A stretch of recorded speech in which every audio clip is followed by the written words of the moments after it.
घंटे की बहस पूरी होगी।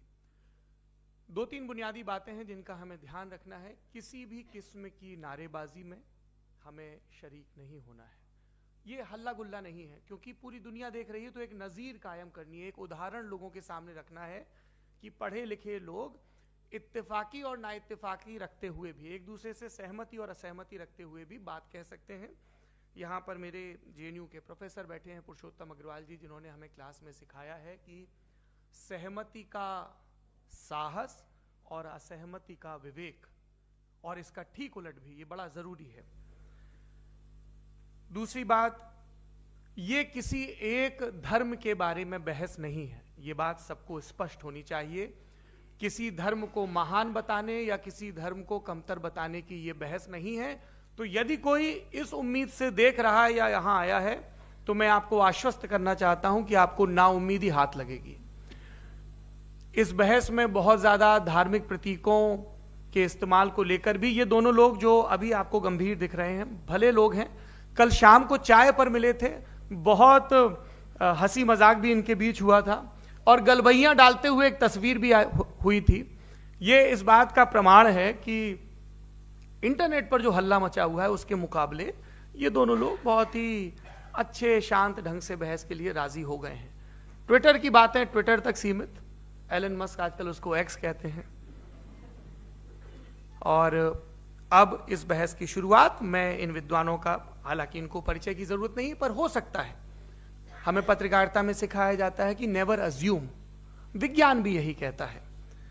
मुफ्ती शमाइल नदवी साहब इस्लामिक विद्वान, शिक्षाविद हैं, कोलकाता के वाहियान फाउंडेशन के संस्थापक हैं, लखनऊ की प्रतिष्ठित दारुल उलूम नदवतुल उलमा से ग्रेजुएशन किया है, सोशल मीडिया और सार्वजनिक मंचों पर अध्यापन और बौद्धिक कामों में सक्रिय हैं, और इस समय इंटरनेशनल इस्लामिक यूनिवर्सिटी मलेशिया से PhD कर रहे हैं। अच्छी बात यह है कि पढ़ाई के साथ साथ ट्रैवल ब्लॉग भी बनाते हैं। पेट्रोनस टावर के सामने का ब्लॉग हमने देखा। हमारे साथ जावेद अख्तर साहब हैं। जावेद अख्तर साहब कवि हैं, शायर हैं, गद्य भी लिखते हैं, फिल्मों के लिए संवाद लिखे हैं, गीत लिखे हैं। इससे इतर ये वैज्ञानिक सोच को लेकर या अपने डिक्लेयर्ड एथिज्म को लेकर भी मुखर रहते हैं और अपने तहीं रैशनैलिटी की बात करते हैं। देवियों और सज्जनों, डज गॉड एग्जिस्ट? इस सवाल का जवाब सब अपने अपने तहीं खोजने की कोशिश कर रहे हैं। कोई इसको गॉड डैम पार्टिकल की खोज बताता है, कोई गॉड पार्टिकल की खोज बताता है, कोई हिग्स बोसान की खोज बताता है, कोई ये सवाल जवाब तलाशने की कोशिश करता है कि मास एग्जिस्टेंस में आखिर आया कैसे, हुआ क्या था, सृष्टि के पहले, समय के पहले क्या था। और कोई ये कहता है कि ये सारी खोजें जिस मस्तिष्क में हो रही हैं प्रकृति के क्रम में, वो कैसे विकसित हुआ। मैं उम्मीद करता हूं कि हम आज इन बुनियादी सवालों के कुछ जवाब हासिल करने में कामयाब हों। मैं सबसे पहले मंच पर आमंत्रित कर रहा हूं मुफ्ती शमाइल नदवी साहब को। आइए सर। जी,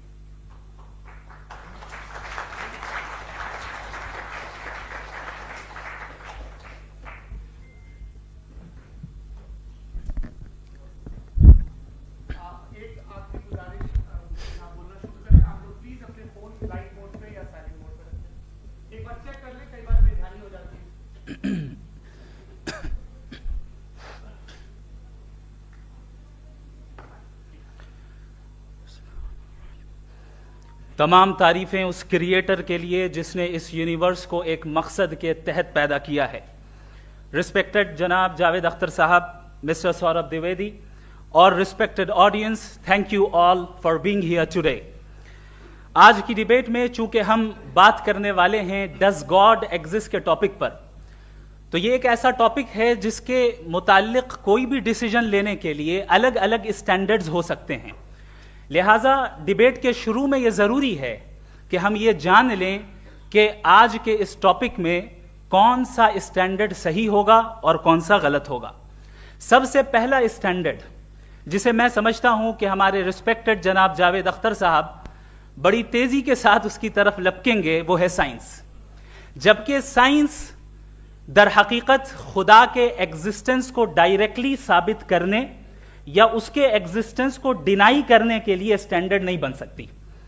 और उसकी वजह क्या है, ये मैं नहीं कह रहा, ये वो लोग कह रहे हैं जो साइंस के एक्सपर्ट्स हैं, नेशनल एकेडमी ऑफ साइंस कहती है, science doesn't have the processes to prove और disprove the existence of God. Why?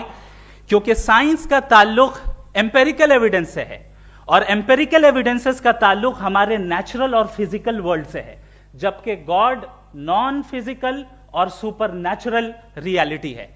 लिहाजा नॉन फिजिकल रियलिटी को आप उस टूल के साथ नहीं चेक कर सकते जिसका काम फिजिकल रियलिटी को तलाश करना है। लिहाजा आज इस डिबेट में गॉड की एग्जिस्टेंस को साबित करने या उसे डिनाई करने में साइंटिफिक एविडेंस को एक्सेप्ट नहीं किया जाएगा। दूसरा स्टैंडर्ड हो सकता है रेविलेशन, कि रेविलेशन के जरिए हम यह साबित करें कि गॉड एग्जिस्ट करता है या नहीं। लेकिन यह स्टैंडर्ड भी आज इररेलेवेंट है। क्यों? क्योंकि रेविलेशन मेरे नजदीक सोर्स ऑफ नॉलेज है, वैलिड सोर्स ऑफ नॉलेज है, लेकिन हमारे जावेद अख्तर साहब के नजदीक यह वैलिड सोर्स ऑफ नॉलेज नहीं है। लिहाजा आज की डिबेट में मैं एक भी एविडेंस किसी भी मजहबी स्क्रिप्चर से नहीं दूंगा, ताकि जावेद अख्तर साहब के लिए वो अनएक्सेप्टेबल ना हो। तीसरा जो मेयार हो सकता है वो है ऑब्जर्वेशन, कि भाई कोई कहे कि हमें खुदा दिखाओ, अगर है तो दिखाओ, या ये कि खुदा के एग्जिस्टेंस पर एम्पेरिकल एविडेंस दो, तो ये है दर हकीकत गलत टूल का इस्तेमाल करना। ये ऐसा ही है कि जावेद साहब मुझसे ये मुतालबा करें कि मुफ्ती साहब आप मेटल डिटेक्टर के जरिए प्लास्टिक डिटेक्ट करके दिखाएं। अब चूंकि प्लास्टिक डिटेक्ट नहीं हो पा रही है, लिहाजा plastic does not exist. No, you are using the wrong tool. इस टूल से प्लास्टिक को डिटेक्ट नहीं किया जाता। लिहाजा मैं समझता हूं कि गॉड के एग्जिस्टेंस पर एम्पेरिकल एविडेंस का मुतालबा करना एक बचकाना मुतालबा है, और हमारे रिस्पेक्टेड जनाब जावेद अख्तर साहब इस स्टेज से अब बहुत आगे निकल चुके हैं। अब बचता है एक ही स्टैंडर्ड, और वो स्टैंडर्ड है अक्ल, लॉजिक, रीजनिंग। और यही वो स्टैंडर्ड है जिसके तहत गॉड की एग्जिस्टेंस को साबित किया जाएगा या गॉड की एग्जिस्टेंस को डिनाई किया जाएगा। लेकिन चूंकि ये बहुत इंपॉर्टेंट और सेंसिटिव टॉपिक है, इसलिए लॉजिकल आर्ग्यूमेंट भी ऐसा होना चाहिए जो डेफिनेटिव हो, इनडेफिनेटिव ना हो, जो 2 और 2 4 की तरह बिल्कुल वाजे हो, जिसे लॉजिकली रिजेक्ट करना पॉसिबल नहीं हो। फॉर एग्जाम्पल हम कहें हमारे रिस्पेक्टेड मिस्टर सौरभ साहब, ये एक इंसान है और तमाम इंसान कॉन्शियस बीइंग है, लिहाजा नतीजा क्या निकला? हमारे सौरभ साहब भी कॉन्शियस बीइंग है। क्या ये इनडेफिनेट आर्ग्यूमेंट है या डेफिनेट आर्ग्यूमेंट है? ये डेफिनेट आर्ग्यूमेंट है। ये 2 और 2 की तरह वाजे है, इसमें किसी तरह जो है लॉजिकली इसको रिजेक्ट नहीं किया जा सकता। तो अगर आज हमारे जावेद अख्तर साहब ऐसी कोई अकली दलील और लॉजिकल एविडेंस दें खुदा के ना होने पर जो डेफिनेट भी हो, तो मैं ये ऐलान करता हूं कि यकीनन मैं उस एविडेंस को कबूल करूंगा और उस पर गौर करूंगा। लेकिन साथ में यह भी ऐलान कर देता हूं प्रेडिक्शन के तौर पर कि ऐसा कोई डेफिनेट आर्ग्यूमेंट कोई नहीं पेश कर सकता। दलील हम देंगे और डेफिनेटिव दलील देंगे, लॉजिकल दलील देंगे, ऐसी दलील देंगे जो एंटायर एथिस्टिक वर्ल्ड उसे रेफ्यूट नहीं कर सकती। चलें अब हम एक एग्जाम्पल सोचते हैं, एक सिनेरियो, सिंपल सिनेरियो, तमाम ऑडियंस से गुजारिश है, हम और आप एक आइसोलेटेड आइलैंड पर हैं, ऐसा आइलैंड जहां पे हमसे पहले कोई कभी नहीं गया। चलते चलते आपके सामने अचानक आपने देखा एक पिंक कलर की बॉल पड़ी हुई है। सबसे पहला सवाल आपके जहन में क्या आएगा कि ये बॉल यहां क्यों आई, कैसे आई, ये पिंक कलर की ही क्यों है, कोई और कलर भी हो सकता था, ये इसी शेप में क्यों है, कोई और शेप भी हो सकता था। नेचुरली आप इस तरफ पहुंचेंगे कि कोई ना कोई है जिसने इन स्पेसिफिक प्रॉपर्टीज के साथ इस बॉल को बनाया है और यहां पे रखा है। चूंकि आप जानते हैं कि ये जो बॉल है इसका एग्जिस्ट करना जरूरी नहीं है, ये एग्जिस्ट कर भी सकती थी, नहीं भी कर सकती थी, और एग्जिस्ट करना ही था तो किसी और फॉर्म में करती, किसी और कलर में करती। अब आप इस बॉल को एक्सपैंड करते चले जाएं, एक्सपैंड करते चले जाएं, एक्सपैंड करते चले जाएं, यहां तक कि ये बॉल यूनिवर्स के साइज की हो जाए। बताइए कि क्या साइज के बढ़ जाने से सवाल बदल जाएगा? हरगिज नहीं बदलेगा। अभी भी सवाल रहेगा ये यूनिवर्स कहां से आया, इन स्पेसिफिक प्रॉपर्टीज के साथ कहां से आया, क्यों आया, किसने बनाया, यह सवाल उस वक्त भी वैलिड रहेगा। लेकिन यह सवाल अगर हम जनाब जावेद अख्तर साहब से करें तो चूंकि इनका वर्ल्ड व्यू एथिस्टिक है, और सिर्फ इनका नहीं, मतलब जितने भी एथिस्ट हैं और एथिस्टिक वर्ल्ड व्यू को रखने वाले से अगर आप ये सवाल करें कि ये यूनिवर्स कहां से आया, तो इनका जवाब या तो आर्ग्यूमेंट फ्रॉम इग्नोरेंस होगा या डॉगमेटिक होगा।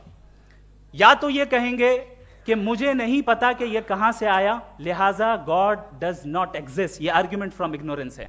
या ये कहेंगे कि ये यूनिवर्स खुद ब खुद बन गया, इसका मतलब ये है कि उस बॉल को भी खुद ब खुद बन जाना चाहिए, लेकिन बॉल के ताल्लुक से ये एक्सप्लेनेशन एक्सेप्ट नहीं की जाएगी कि ये खुद ब खुद बन गई, लेकिन यूनिवर्स के ताल्लुक से कर दिया जाएगा। इसे हम दूसरे अल्फाज में डॉगमा भी कह सकते हैं। दूसरी चीज, हमारे जावेद अख्तर साहब जरूर गॉड ऑफ गैप्स की मिसाल भी जरूर देंगे, और मिसाल देंगे कि पहले जमाने में बिजलियां कड़कती थी तो लोगों ने किसी एक खुदा की तरफ, और बारिश होती थी तो दूसरे खुदा की तरफ मंसूब कर दिया, उनके पास दलील नहीं थी। यह हमारा वर्ल्ड व्यू है ही नहीं, यह हमारा वर्ल्ड व्यू है ही नहीं, क्योंकि नेचुरल फिनोमेना के प्रोसेस की इंटरप्रिटेशन को जान लेने से यह कहां से साबित हो गया कि गॉड एग्जिस्ट नहीं करता है। इस पर मैं इंशाअल्लाह अभी आगे बात करूंगा। आप हजरात ये भी देखेंगे, और मैं ये एक्सपेक्ट करता हूं कि हमारे रिस्पेक्टेड जनाब जावेद अख्तर साहब जरूर इमोशनल आर्ग्यूमेंट्स भी देंगे, जो कि एक लॉजिकल फेलेसी है जब बात आती है ट्रुथ को डिसाइड करने में। क्यों? मिसाल के तौर पर वो कहेंगे कि अगर गॉड है तो ईविल क्यों एग्जिस्ट करता है, जबकि मैं कहता हूं ईविल का एग्जिस्ट करना गॉड के एग्जिस्ट करने की दलील है, उसके खिलाफ नहीं है। चूंकि अगर गॉड है तो हम सब उसके सामने अकाउंटेबल हैं, और अगर हम अकाउंटेबल हैं तो अकाउंटेबिलिटी के लिए ईविल का मौजूद होना जरूरी है, उसके बगैर हम अकाउंटेबल नहीं हो सकते। और अगर हम अकाउंटेबल नहीं हैं तो हम जनाब जावेद अख्तर साहब से पूछेंगे कि आप बताएं कि फिर सफरिंग इस दुनिया में क्यों है? अगर खुदा नहीं है तो सफरिंग क्यों है? और उन लोगों के जज्बे का क्या जिनके अंदर सफरिंग के बाद इंतकाम लेने का जज्बा पाया जाता है और वो इस दुनिया से ऐसे ही चले गए, क्या उनकी सारी तकलीफें बेकार चली जाएंगी? अब आ जाएं उसी एग्जाम्पल की तरफ कि बॉल, मुझसे अगर कोई पूछे इस बॉल को किसने बनाया और या इस एक्सपेंडेड बॉल को किसने बनाया, मैं कहूंगा कि चूंकि ये यूनिवर्स और इस यूनिवर्स की तमाम चीजें कॉन्टिंजेंट हैं। कॉन्टिंजेंट होने का मतलब ये होता है कि जो अपने एग्जिस्टेंस पे किसी के ऊपर डिपेंड करती हो, तो जाहिर है ये यूनिवर्स कॉन्टिंजेंट है। और अगर कोई चीज कॉन्टिंजेंट नहीं है तो मैं रिक्वेस्ट करूंगा कि मुझे दिखा दें कि कौन सी चीज यूनिवर्स में कॉन्टिंजेंट नहीं है, हम भी जरा गौर कर लें और हम भी देख लें। और जब कॉन्टिंजेंट चीजें मौजूद हैं तो फिलोसोफर्स की इस्तिलाह के मुताबिक, हम उस टर्मिनोलॉजी के मुताबिक हम उस जगह तक पहुंचते हैं और उस हस्ती तक पहुंचते हैं जिसे नेसेसरी बीइंग कहा जाता है, कि ये वो नेसेसरी बीइंग है जिसका मौजूद ना होना नामुमकिन हो। क्योंकि अगर ये मौजूद ना हो तो सारी चीजें एग्जिस्टेंस में आएंगी ही नहीं, और ये सारी कॉन्टिंजेंट चीजें उसी के ऊपर डिपेंड करती हैं। अब अगर आप ये सवाल करते हैं कि फिर उस हस्ती को किसने बनाया, फिर उसका कॉज क्या है, फिर उसका कॉज क्या है, फिर उसका कॉज क्या है, और एंडलेसली चले जाएं, इसे हम कहते हैं इन्फिनिट रिग्रेस ऑफ कॉजेस, जो कि लॉजिकल फेलेसी है। कॉन्सेप्चुअली इंफिनिटी पॉसिबल है। मिसाल के तौर पे न्यूमेरिकल्स 1 2 3 गिनते चले जाएं, इन्फिनिट नंबर्स हैं। मैं कॉन्सेप्चुअली बात नहीं कर रहा, प्रैक्टिकली रियलिटी में साबित करके दिखाएं कि infinite regress of causes possible हैं या नहीं। अगर पॉसिबल हैं तो हम मान लेंगे, मिसाल दे दें, और पॉसिबल नहीं है तो एक ही ऑप्शन बचता है जिसे हम कहते हैं नेसेसरी बीइंग। ऐसी नेसेसरी बीइंग जो इंडिपेंडेंट है, क्योंकि अगर वो डिपेंडेंट हुई तो वो नेसेसरी नहीं रहेगी। ऐसी इंडिपेंडेंट बीइंग जो इटर्नल है, अगर वो इटर्नल नहीं होगी, उसकी बिगिनिंग होगी तो वो खुद कॉन्टिंजेंट है। ऐसी बीइंग जो पावरफुल है, क्योंकि कॉन्टिंजेंट को एक्चुअलाइज करने के लिए पावर चाहिए। ऐसी बीइंग जो इंटेलिजेंट है और नॉलेजेबल है, क्योंकि ये यूनिवर्स स्पेसिफिक फॉर्म और स्पेसिफिक लॉज ऑफ नेचर के तहत प्रिसाइजली चल रहा है। Thank you. थैंक यू मुफ्ती साहब। मैं इन दलीलों के बाद जावेद अख्तर साहब से गुजारिश करूंगा, आप बैठ के बोलना चाहेंगे या बाहर? जी।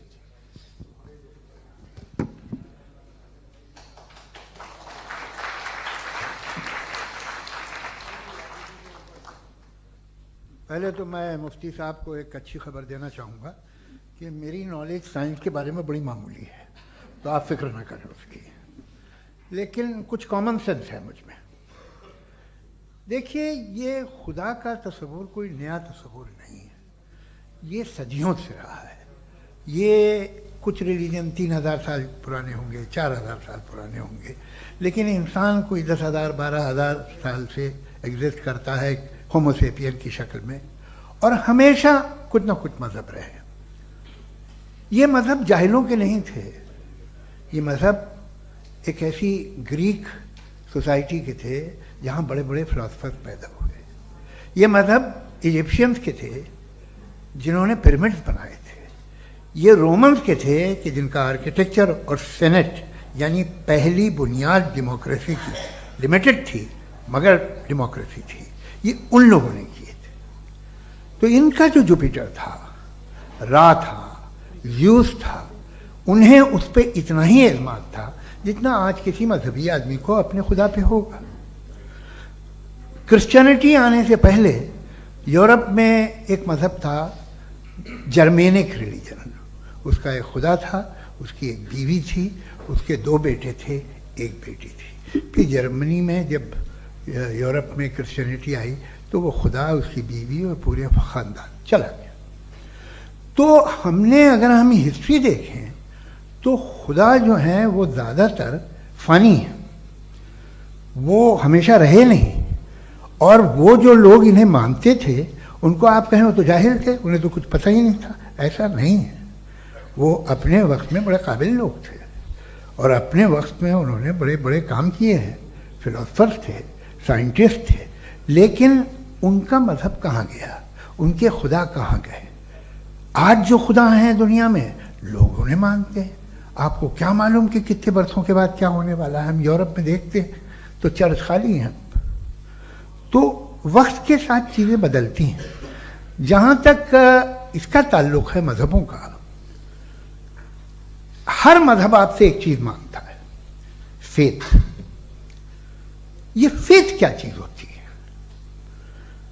What is the difference between faith and belief? ये तो बहुत ही अहमखाना बात होगी कि कोई आदमी कहे साहब अगर खुदा है तो मुझे दिखाइए। ये तो जाहिलाना बात हुई। मैंने तो नॉर्थ पोल नहीं देखा है, मगर मैं मानता हूँ कि नॉर्थ पोल है। मैं क्यों मानता हूँ? इसलिए कि अगर ये दुनिया राउंड है तो उसका कोई टॉप होगा। कुछ लोग हैं जो वहाँ गए भी हैं, कॉमन सेंस कहता है कि ऐसा होगा, सबूत है, गवाह है, रीज़न है। तो ये मेरा फेथ नहीं है। तो फेथ में और बिलीफ में डिफरेंस क्या है? जो मजहब मांगता है आपसे, हर मजहब फेथ मांगता है।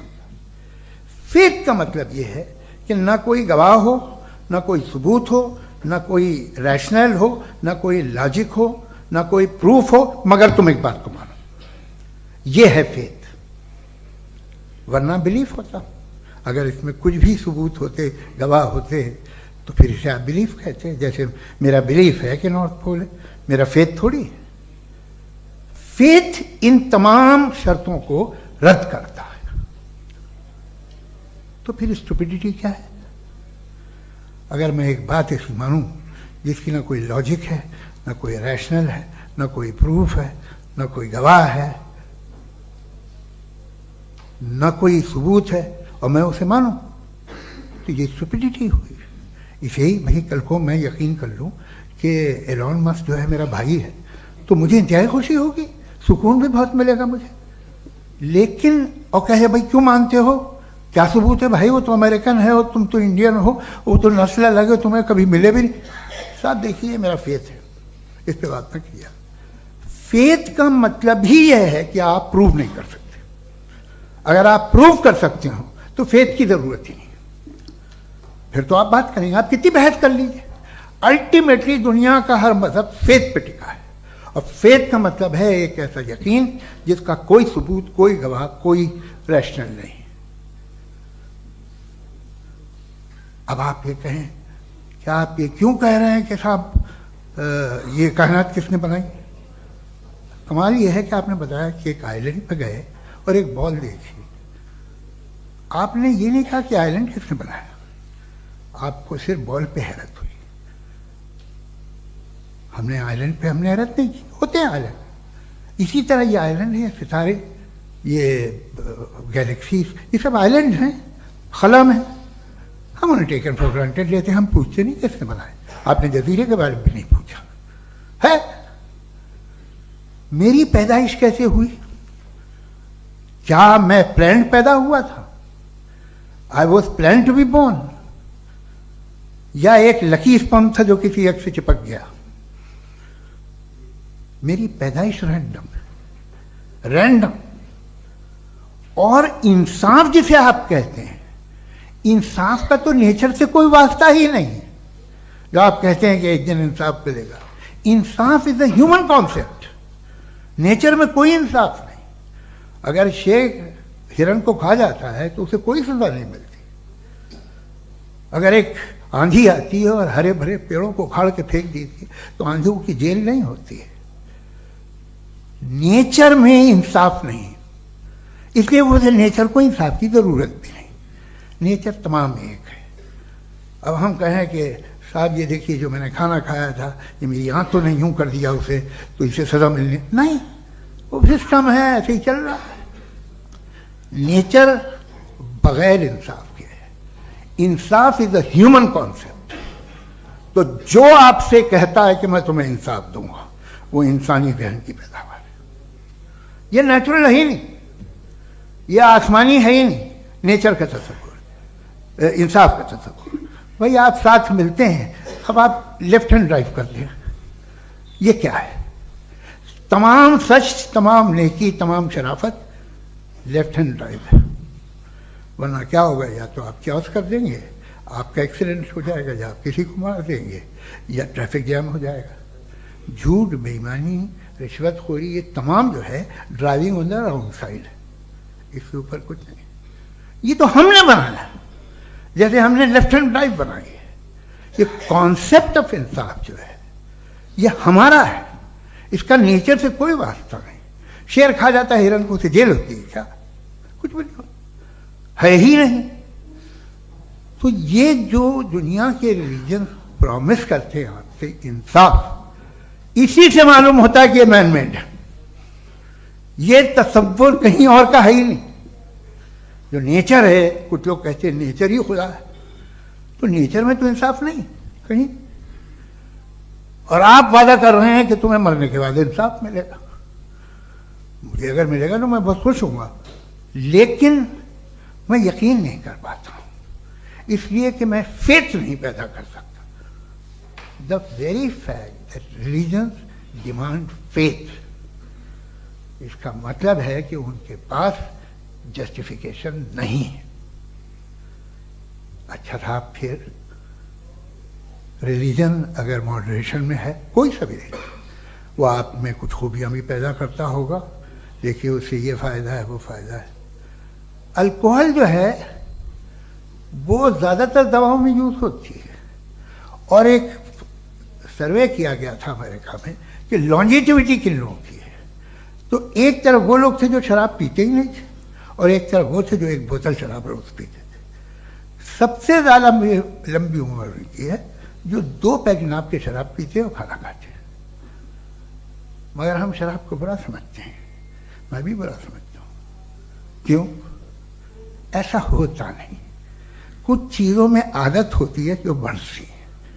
आज तक में एक आदमी दूध पीता है, आप 10 साल बाद भी मिलेंगे तो एक ही गिलास पीता होगा। ऐसा नहीं होता, सुबह से दूध पीता रहता है। मिल्कोहलिक मैंने नहीं देखे, अल्कोहलिक होते हैं। ये टेंडेंसी है मजहब की कि वो बढ़ता है, जैसे कैंसर बढ़ता है, जैसे शराब बढ़ती है। कुछ लोग होंगे जो उसे सही तरह से यूज करते हैं। मुझे यकीन है कि हमारे मुफ्ती साहब भी उनमें से एक, इनसे बहुत खुशी हुई मुझे इनसे मिलकर। लेकिन कितने लोग हैं कि आज आप देखते हैं दुनिया में जो तबाहियां हैं, इनमें कितना हाथ है उन लोगों का जो बिलीवर कहते था मजहब ये नहीं कहता, ना कहता होगा, मगर जब ये मजहब पीते हैं तो ऐसे बिहेव करते हैं। थोड़ा सा अगर हो तो शायद बहुत अच्छी बात, लेकिन शराब थोड़ी सी नहीं रहती, उसमें टेंडेंसी है पहले। थोड़ा सा अगर 2-3 कैंसर के सेल हो ना बॉडी में तो आदमी सिम रहेगा, लेकिन वो 2-3 सेल नहीं रहते, वो मल्टीप्लाई होते हैं।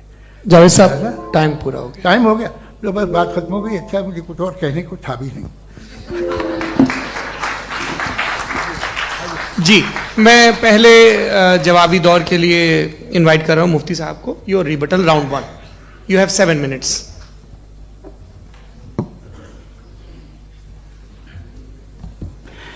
Thank you very much Javed साहब। आपकी बात को सुनकर बड़े महजूज हुए हम लोग। महजूज, do you understand?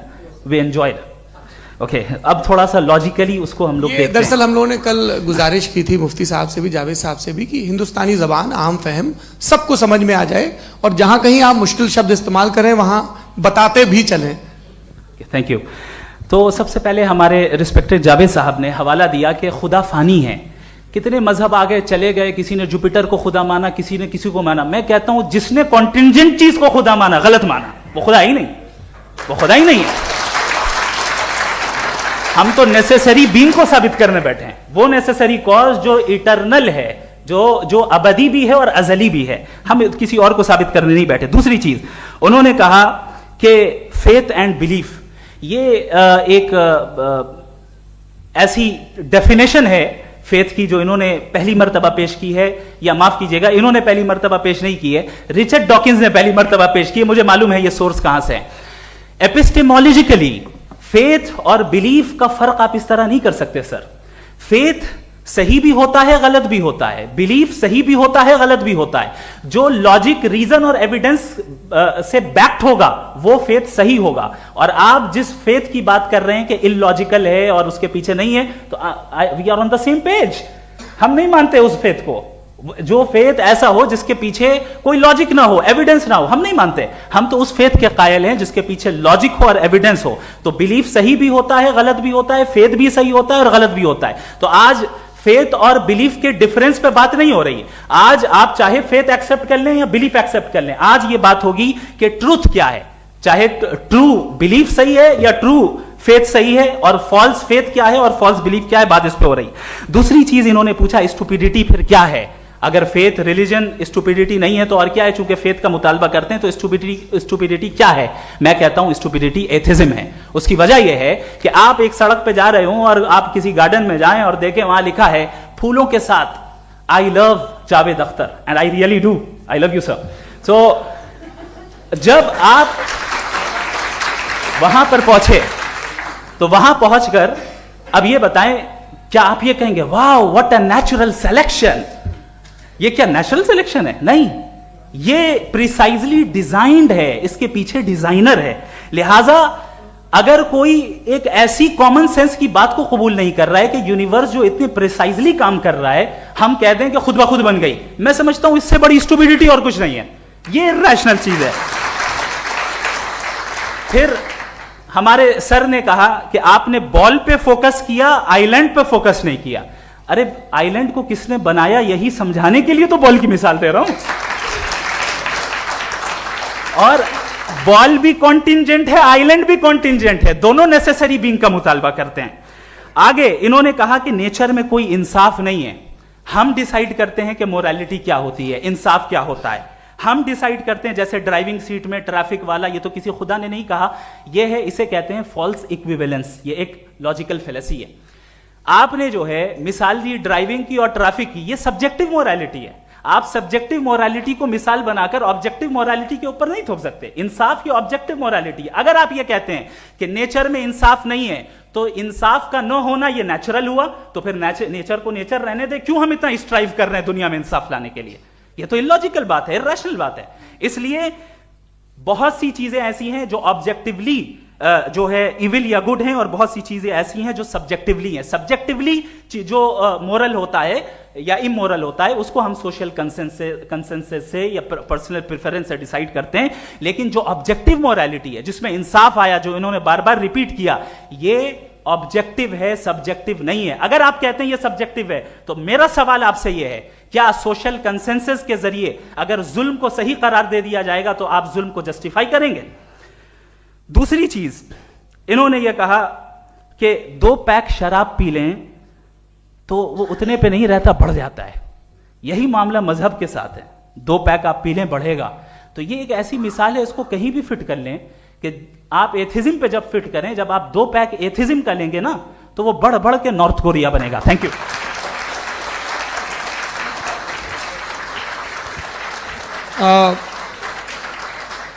First round की रिबटल के लिए मैं जावेद साहब को इनवाइट कर रहा हूं। आपके पास 7 मिनट का वक्त है, रीसेट कर दीजिएगा प्लीज। मुझे इस बात की खुशी है कि मुफ्ती साहब ने भी मान लिया कि नेचर में कोई इंसाफ नहीं है। तो कोई भी चीज़ जो इंसान ने नहीं बनाई है उसमें इंसाफ नहीं होता है। एक बात मैं आपसे अर्ज़ करूं, जरा पता लगा लीजिएगा, ये जो आप बाग में जाते हैं बेहद खूबसूरत फूल देखते हैं ना, इनमें से कोई नेचुरल नहीं है। ये सारे फूल क्रॉस करके बनाए गए हैं। जो जंगल में फूल होते हैं नहायत मामूली होते हैं। ये फूल इंसानों ने बनाए हैं, जो आप बाग में देख के वाह वाह कहते हैं, ये इंसानों के बनाए हुए हैं। डिफरेंट फूलों को क्रॉस करके, डेवलप करके, फिर क्रॉस करके इस तरह से बनाए गए नेचुरल फ्लावर नहीं। किसी जंगल वीरान में जाके आप गुलाब के फूल नहीं देखेंगे, ये सब बनाए हुए इंसान ने। बहुत से काम इंसान ने किए हैं। बाकी है कि आपने मेरी एक बात का जवाब नहीं दिया, जिससे मुझे शिकायत है कि फेथ क्या है और आप फेथ मांगते क्यों हैं मुझसे।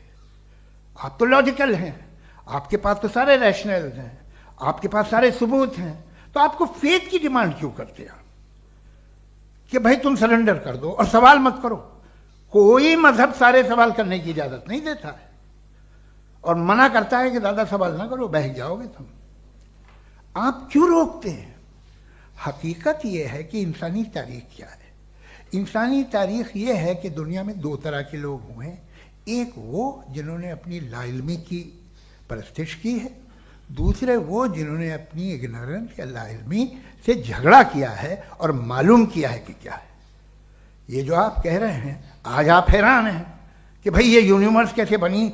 लोग हैरान थे कि सूरज डूबता है तो इधर से कैसे निकलता है। और आप एक कदम जाके हमेशा का मानने को तैयार है, एक कदम पीछे ही मान जाइए। भाई आप इसके बाद जाते हो, कहते सवाल ना करना कि ये कहां से आया, ये पावर तो हमेशा से हमेशा रहेगी। तो आप यूनिवर्स के बारे में मानने में क्या तकलीफ है? एक कदम पहले रुक जाइए, ये हमेशा से थी या नहीं थी हमें मालूम नहीं है।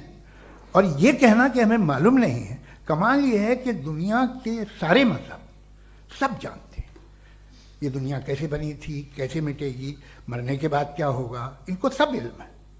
इनको किसी को डायनासोर होते थे पहले ये नहीं पता था, किसी को नहीं पता।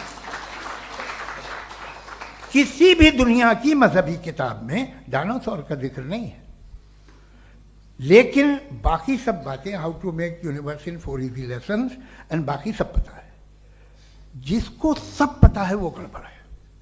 हम में ये इंकिसार, ये ह्यूमिलिटी होनी चाहिए कि हम ये कहें कि हमें ये बहुत सारी बातें नहीं मालूम, लेकिन हम उनकी परस्तिश ना करें, अपनी लाइल्मी को की परस्तिश ना करें, हम उसे पता लगाने की कोशिश करें।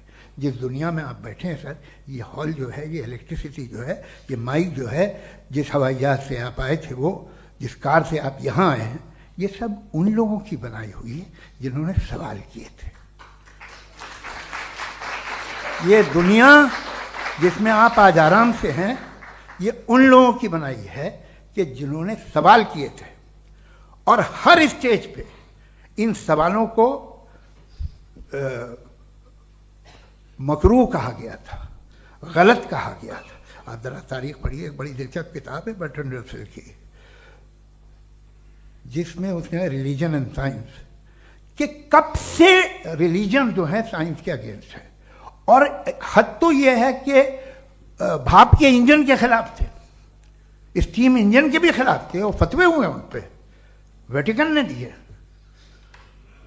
तो ये हमेशा, अभी जैसे ही ये राइट विंगर आते हैं अमेरिका में पावर में, तो वो जो अपना ये क्या बोलते हैं उसे, सीड क्या वर्ड है, सीड क्या जो, हाँ नहीं सीड जो होते हैं जिस पे जी,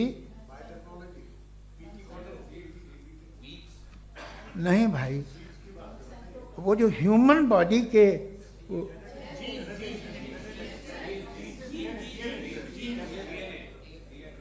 उस पर रिसर्च बंद हो जाती है, रिपब्लिकन नहीं करने देते। अरे भाई इतना डर क्या है तुम्हें? एक जमाने में बहुत नाराज थे ये सारे मजहबी लोग कि ये इंसान तो इंसान बनाने की कोशिश कर रहा है। आपको क्या तकलीफ भाई, बना ले तो बना लेने दो, ये खौफ क्या है? और ये सब आज जो आप कह रहे हैं नामुमकिन है, ये कैसे हुआ? मुझे एक किस्सा याद आता है। जब मैं 6ठी क्लास में था तो मैं मैथमेटिक्स में बहुत वीक था, तो एक टीचर रख दिया गया, उसने 1 2 3 4 5 6 7 तो सिखा दिया मुझे। वो दिन मैं भूल नहीं सकता हूँ मुफ्ती साहब, जिस दिन उसने ये बताया कि 1/2 क्या होता है और 3/4 क्या होता है। मुझे ऐसा लगा कि मेरा सर बीच से फट जाएगा। ये आदमी कह रहा है कि दीवार के अंदर जाओ वॉक करते हुए। आज हंसता हूँ मैं इस बात पे। तो आज जो बातें आपके जहन से बिल्कुल परे हैं और आप हैरान होते हो उन्हें देख के, एक वक्त आएगा कि मामूली लगेंगे। और हुआ है, आपकी इंसानी तारीख ही है। इतनी जल्दी सारे फैसले आप मत कर लीजिए, थोड़ा ये ह्यूमिलिटी रखिए कि भाई ये हमें नहीं मालूम। ये कहने में क्या आ रहा है, ये यूनिवर्स कहाँ तक फैली, ये कब से है और कब तक रहेगी, हमें नहीं मालूम। आपने फैसला कर लिया कब बनी, ये आपके हिसाब से कोई 14 बिलियन ईयर बनी जो समझा जाता है। उससे पहले हजारों करोड़ों अरबों साल तक खुदा बैठा क्या कर रहा था, खामोश बैठा था, ऐसी जमाइयाँ ले रहा था। फिर उसे आइडिया है, यार एक काम करते, वक्त अच्छा गुजर जाएगा, यूनिवर्स बना से। सोचिए, वो तो हमेशा से है ना, मगर यूनिवर्स हमेशा से नहीं है, ये तो बनाई गई है। और उससे पहले क्या था, इनका क्या काम था, कैसी बात है। ये बड़ा आसान है, जो बात हमें आज धीरे धीरे पता चली है, बरसों 2000 और 2500 साल पहले आपको किसी ने बता दिया कि क्या था, आप मान गए, और तब से वही मान रहे हैं जो 2500 साल पहले कहा गया था। सब कुछ बदल गया है, सॉल्व हो रही हैं चीज़ें। अभी साइंस बिल्कुल दावा नहीं करती, या कोई फिलोसफर ये दावा नहीं करता कि हमें सब मालूम, बल्कि वो कहता है कि हमें जितना मालूम होता है उससे ये मालूम होता है कि हमें कितना कम मालूम। तो हम अपनी जहालत से लड़े, उसकी परस्तिश न करें। जी, time, thank you so much. मैं तर्कों की श्रृंखला में राउंड 2 के लिए मुफ्ती साहब को आमंत्रित कर रहा हूं। आपके पास एक बार फिर से 7 मिनट का वक्त है। शुक्रिया। जनाब जावेद अख्तर साहब कई मर्तबा दोहरा रहे हैं कि फेथ का मतलब बताइए, फेथ का मतलब बताइए। मैंने बता दिया, फेथ सही भी होता है, गलत भी होता है। और आज हम फेथ पे बात नहीं कर रहे, हम ट्रुथ और डज गॉड एग्जिस्ट पे बात कर रहे हैं। क्या डज गॉड एग्जिस्ट, ये ट्रुथ यानी गॉड है या नहीं है, इसमें से दोनों ट्रुथ क्या है। अब आप उसे फेथ कह लें, बिलीफ कह लें, नॉट माई बिजनेस। उसके बाद आपने कहा कि भाई सवाल करने से मजहब रोकता है। मैं कहता हूं जो रोकता है वो रोकता होगा, मैं नहीं रोकता, बल्कि सवाल करें, सवाल करना चाहिए। सवाल कर करके तो हम आगे बढ़ते हैं, तरक्की करते हैं, और इसीलिए मैं आज यहां पे आया हूं। लेकिन सवाल सिर्फ खुदा से नहीं होगा, आपसे भी होगा। सवाल एथिज्म से भी होगा, सवाल सिर्फ मजहब से नहीं होगा, सबसे होगा। और आज मैं सवाल करूंगा और उम्मीद है कि आप जवाब देंगे। अभी तक आपने वैसे कॉन्टिंजेंसी आर्ग्यूमेंट का कोई जवाब नहीं दिया। चलें, आपने कहा यूनिवर्स के बारे में इटर्नल क्यों नहीं बोल देते। ये चूंकि लॉजिकली पॉसिबल ही नहीं है कि यूनिवर्स इटर्नल हो। यूनिवर्स एक कॉन्टिंजेंट चीज है जो टाइम एंड स्पेस के पाबंद है, टाइम एंड स्पेस से बाउंड है। जो टाइम एंड स्पेस से बाउंड होगा वो कॉन्टिंजेंट होगा, जो कॉन्टिंजेंट होगा वो उसकी बिगिनिंग हुई होगी, जिसकी बिगिनिंग हुई होगी वो इटर्नल नहीं हो सकता। ये तो कॉमन सी बात है। आपने कहा कि किसी मजहबी किताब में डायनासोर का जिक्र नहीं है। अफसोस कि आज तक किसी मैथमेटिक्स की किताब में मुझे डायनासोर का जिक्र नहीं मिला। तो इसका मतलब मैथमेटिक्स की किताब बेकार है? नहीं, उसका वो टॉपिक नहीं है। रेवलेशन का और मजहबी किताबों का टॉपिक ये नहीं है कि आपको आके बताए साइकिल कैसे बनाते हैं, या आकर ये बताएं कि जो है डायनासोर कब था। वो तो मोरालिटी सिखाने आया है, गॉड के बारे में बताने आया, नॉन फिजिकल रियलिटी की हकीकत को सिखाने के लिए आया। रिलीजियन साइंस को रोकता है? नहीं रोकता। अगर रोकता है तो गलत करता है। रिलीजियन साइंटिज्म को रोकता है, जिसमें हमारे जावेद साहब मुब्तला हैं। साइंस और साइंटिज्म में फर्क है। साइंटिज्म यह है कि आप समझें कि साइंस और साइंटिफिक मेथोडोलॉजी ये नॉलेज को हासिल करने का वाहिद सोर्स ऑफ नॉलेज है। यह है साइंटिज्म। हम इसे रिजेक्ट करते हैं। हम साइंस को तो तरक्की करते हैं, भाई आप हमारी पूरी तारीख कर लें, पढ़ लें तो आपको पता चल जाएगा। बहरहाल ये अलग टॉपिक है। उसके बाद इन्होंने एक लफ्ज कहा, वेटिकन ने फतवा दिया। वेटिकन का फतवे से कोई ताल्लुक नहीं है, दोनों कॉन्ट्राडिक्टरी अल्फाज हैं। उसके बाद उन्होंने कहा कि भाई हमें नहीं मालूम। अगर नहीं मालूम तो क्लियरली कह देना कि नहीं मालूम है, इसमें क्या हरज है। तो वही तो मैं कह रहा हूं ना कि आप कह दें कि नहीं मालूम, लेकिन क्लेम क्यों कर रहे हैं कि गॉड एग्जिस्ट नहीं कर रहा है। आप कह दें नहीं मालूम है, हो सकता है हो सकता ना हो, लेकिन आप क्लेम कर रहे हैं। The moment you say God does not exist, this is a claim, and now the burden of proof is upon you too, जैसे हमारे ऊपर है। और क्यों है मैं बताता हूं, क्यों है ये भी मैं बताता हूं। फिलोसॉफिकली जो क्लेम होता है ना, सिर्फ ये नहीं होता कि इंसान कहे पॉजिटिव क्लेम करे और नेगेटिव क्लेम करे तो बर्डन ऑफ प्रूफ नहीं है। आप मिसाल के तौर पे मैं कहूं कि फुला उस कमरे में कोई नहीं है, मैंने एक नॉलेज का क्लेम किया है। उस कमरे में कोई नहीं है, मैंने एक नॉलेज का क्लेम किया। या तो मैं कहूं मुझे नहीं पता, हो भी सकता है नहीं भी हो सकता है, this is not a claim. लेकिन जब मैं कह रहा हूं कि वहां कोई नहीं है या मैं कह रहा हूं वहां कोई है, दोनों क्लेम है और दोनों के ऊपर बर्डन ऑफ प्रूफ है। हमारे ऊपर भी बर्डन ऑफ प्रूफ है, मैंने कंटिजेंसी आर्ग्यूमेंट दिया, इसे तोड़कर दिखाइए। आखिरी चीज, इन्होंने कहा कि खुदा दुनिया बनाने से पहले 150 साल पहले या करोड़ों साल पहले क्या कर रहा था। अरे हजरत, चलें बहरहाल मैं जवाब दे देता हूं, आप हमारे रिस्पेक्टेड पर्सनालिटी हैं, अगर आप नहीं होते तो मैं इसे एंटरटेन ही नहीं करता। टाइम, ये 100 साल पहले या 100 साल बाद, पहले बाद में अभी, ये वो अल्फाज हैं जिनका ताल्लुक टाइम से है। टाइम शुरू ही हुआ है यूनिवर्स की बिगिनिंग के बाद, तो उसके पहले खुदा क्या कर रहा था? सवाल इलॉजिकल है, ये फेलेसी है। यानी आप ये कह रहे हैं कि यूनिवर्स के बनने से पहले खुदा क्या कर रहा था? टाइम के बनने से पहले, पहले का ताल्लुक टाइम से, टाइम उस वक्त था ही नहीं, तो ये सवाल ही इनवैलिड है खुदा के ताल्लुक से। दूसरी चीज, आर्ग्यूमेंट ऑफ कंटिजेंसी जो मैंने आपके सामने पेश की है, आपने बार बार ये प्रूफ किया और ये कह रहे हैं कि गॉड ऑफ गैप्स। देखिए, पहले नहीं मालूम था, साइंस ने कर दिया। सिंपल्स की मिसाल से मैं समझा देता हूं। जिस गैप्स की आप बात कर रहे हैं ना, साइंस उन गैप्स को जिन चीज के जरिए भी प्रूव करेगा वो कॉन्टिंजेंट ही होगा, अब चाहे वो फोर्स हो, मैटर हो या एनर्जी हो। लिहाजा सवाल हमारा उस वक्त भी वैलिड होगा जब तक कि आप नेसेसरी बीइंग पे ना आ जाएं, और इन्फिनिट रिग्रेस पॉसिबल नहीं है of causes in practical world, तो जाहिर है कहीं रुकना पड़ेगा, जहां रुकेंगे वही खुदा है। दूसरी चीज, आपने ये कहा, क्या कह रहा था मैं, किस पॉइंट को? What? Oh no, after that, just now. हाँ, जहां रुकेंगे वही खुदा है। बहरहाल, तो टाइम का जिक्र हो गया, गॉड ऑफ गैप, सॉरी, या इसकी एक मिसाल आप ले लें।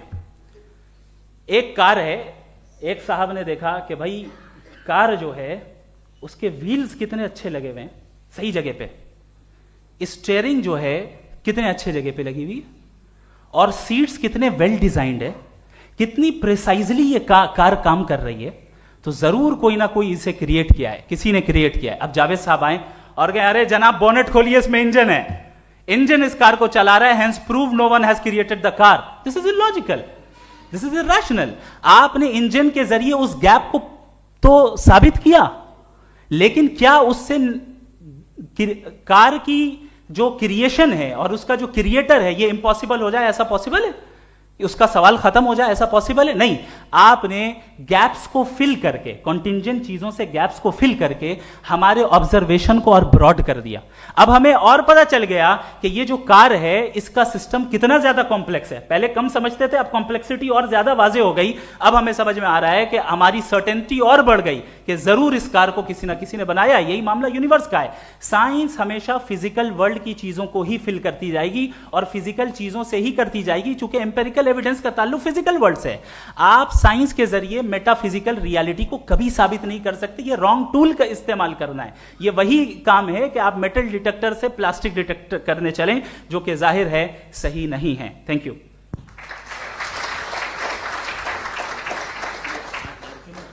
जी, ये आर्ग्यूमेंट का राउंड 2 है। हाँ। 7 मिनट है। पहले तो मैं आपसे अर्ज करूं कि आपने कहा कि जब कायनात ही नहीं थी तो वक्त भी नहीं था, कुछ भी नहीं था। कैसे नहीं था? खुदा था। एक एग्जिस्टेंस तो था ना खुदा का। तो जब खुदा था तो वक्त भी होगा। ऐसा नहीं है कि कुछ भी नहीं था, खुदा था। अच्छा, बाकी एक आपने कहा साहब आप साबित कीजिए, आपके पास भी लॉजिक है, मेरे पास भी लॉजिक है। आप मेरा जिम्मेदारी नहीं है साबित करना कि खुदा है। बर्टन रसल ने बड़ी अच्छी बात कही। बर्टन रसल ने बड़ी अच्छी बात कही। मैं आपसे अगर ये दावा करूं कि एक चाय की केतली मरीख के चारों तरफ घूम रही है, मार्स के चारों तरफ, तो यह आपका काम नहीं है कि आप साबित करें कि कोई चाय की केतली नहीं है। ये मेरा काम है, मैंने दावा किया है। ये दावा तो मजहबी लोग करते हैं कि खुदा है। मैं क्यों साबित करूं कि नहीं है? जब तक आप मुझे कन्विंस नहीं कर देंगे मैं नहीं मानूंगा। आपकी जिम्मेदारी है, मेरी जिम्मेदारी नहीं है। दोयम ये कि ये जो आप कह रहे हैं, जो गैप्स हैं, ये गैप जब जब किसी मजहब को चैलेंज करते हैं, जब ऐसा कोई बात आती है तो हंगामा हो जाता है कि जब वो चैलेंज करें किसी फेथ को। ये तमाम साइंस जो है इसे मुख्तलिफ जगहों पे मुख्तलिफ वक्तों में मजहब ने रोकने की कोशिश की है। ये किताब है religion and science Bertrand Russell की, पढ़िएगा, अच्छी लगेगी आपको। तारीख ही है साइंस, मजहब की साइंस से उसका यही रिश्ता है। अच्छा, अब ये हम सोचें कि बहरहाल ये वजूद जो है मजहब और ये बिलीव इन गॉड इंसान को बेहतर बना देता है, तो एक काम कीजिए, हिंदुस्तान वर्ल्ड का नक्शा लीजिए और मार्क कीजिए कि रिलीजन कहाँ कहाँ ज़्यादा है, कहाँ कहाँ, चाहे वो लैटिन अमेरिका हो या मिडल ईस्ट हो या फार ईस्ट हो या हिंदुस्तान के वो इलाके जहाँ मजहबियत ज़्यादा है। रख दीजिए नक्शा अलग। अब दूसरा नक्शा कि कहाँ कहाँ नाइंसाफ़ी, रिप्रेशन, औरतों के हुकूक की पामाली, जुल्म, डिक्टेटरशिप कहाँ है, नक्शा एक ही होगा। तो आप मुझे बताएं कि जो इसका तरकीब इस्तेमाल क्या है, खुदा का तरकीब इस्तेमाल तो बताइए। आप छोटी सी दवा सड़क पे बेचते हैं, उसकी भी तरकीब इस्तेमाल बताते हैं। इसके इस्तेमाल से तो फायदा नहीं हुआ किसी को। जो सारे के सारे खराब मुल्क हैं, खराब समाज है, वो सारे जुल्म खुदा के नाम पे करते हैं। वो गलत करते हैं, सही करते हैं, मुझे क्या लेना देना उससे। इस्तेमाल से मालूम होता ना। एक विस्की की बोतल कभी शायद देखी हो आपने, लाल रंग की होती है, उस पर रोशनी और छपड़ा इंतहाई खूबसूरत लगती है, क्या बिगाड़ रही है किसी का, उसका इस्तेमाल गलत है, इसलिए आप उसे नापसंद करते हैं। इसका इस्तेमाल गलत है, इस तसव्वुर का इस्तेमाल ही गलत है और हमेशा से गलत हुआ है। आप देख लीजिए, इंसानी तारीख देख लीजिए, आज देख लीजिए, हिंदुस्तान देखिए, दुनिया देख लीजिए, क्या हो रहा है। इसे कैसे इस्तेमाल कर रहे हैं फेथ वाले लोग? क्या फेयर हैं, जस्ट हैं, जो अपने खुदाओं पे यकीन रखते हैं? वो किस तरह के लोग हैं? वो लोगों को इंसाफ देते हैं, वो बेहतर इंसान बने। तो इस दवा का फ़ायदा क्या है? चलो बहुत फ़ायदा हो रहा तो मैं इस्तेमाल कर लूँगा, मुझे तो इस दवा का कोई फ़ायदा दिखता ही नहीं। मुझे तो ऐसा लगता, मैं एक और बात बताऊँ, अगर कोई आदमी मजहबी है और अच्छा आदमी है तो मैं उसकी बहुत इज्जत करता हूँ, इसलिए कि मेरा ख्याल है मजहबी आदमी का अच्छा होना मुझसे अच्छा होने से ज़्यादा मुश्किल है। भाई हर चीज़ की एक लिमिट है। आप इतना भाग सकते हैं, इतना नहीं भाग सकते, इतना वजन उठा सकते, इतना नहीं उठा सकते, इतना दूर देख सकते हैं, इतना दूर नहीं देख सकते। उसी तरह कॉमन सेंस कहता है कि आप में नेकी का भी एक कोटा होगा। अब आप अगर सुबह जाते हैं अपनी इबादत गाह और इबादत करते हैं, तो बाहर निकलते हैं तो आप तो यही महसूस करते हैं कि आपने एक बहुत अच्छा काम किया, आपकी नेकी का एक बहुत बड़ा कोटा खर्च हो गया जिससे किसी का कोई फ़ायदा नहीं। मैं तो नहीं जाता हूँ तो मुझे तो किसी को खाना खिलाना पड़ेगा, किसी बेवा की मदद करनी पड़ेगी, मैं अपना कोटा कैसे कंज्यूम करूं? आप अपना कोटा, सारे मजहबी लोग इंतहाई यूजलेस कामों में यूज करते हैं। उसके बाद भी अगर आप में बच्ची है थोड़ी सी शराफत, तो भाई वाह, क्या बात है।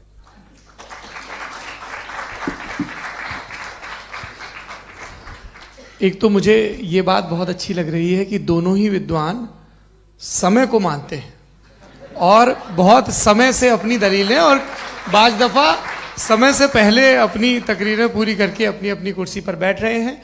ये इस आर्ग्यूमेंट का राउंड 2 पूरा हुआ। अब रिबटल का राउंड 2 है और उसके बाद क्रॉस एग्जामिनेशन होगा। नहीं, आपका आर्ग्यूमेंट हो गया सर। हमारे यहाँ स्कूल के सिलेबस में पंच परमेश्वर कहानी पढ़ाई जाती है, प्रेमचंद जी की लिखी हुई। आप निश्चिंत रहिए, आपके कोई राउंड में मिस नहीं होने दूंगा। रिबटल का राउंड 2 मुफ्ती शमाइल नदवी साहब।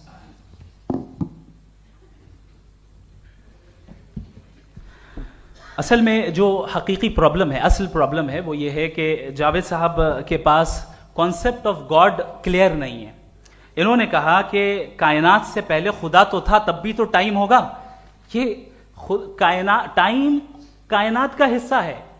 हम खुदा, उस खुदा को मानते हैं, नेसेसरी बीइंग का टाइमलेस होना जरूरी है, चूंकि वो टाइम का क्रिएटर है।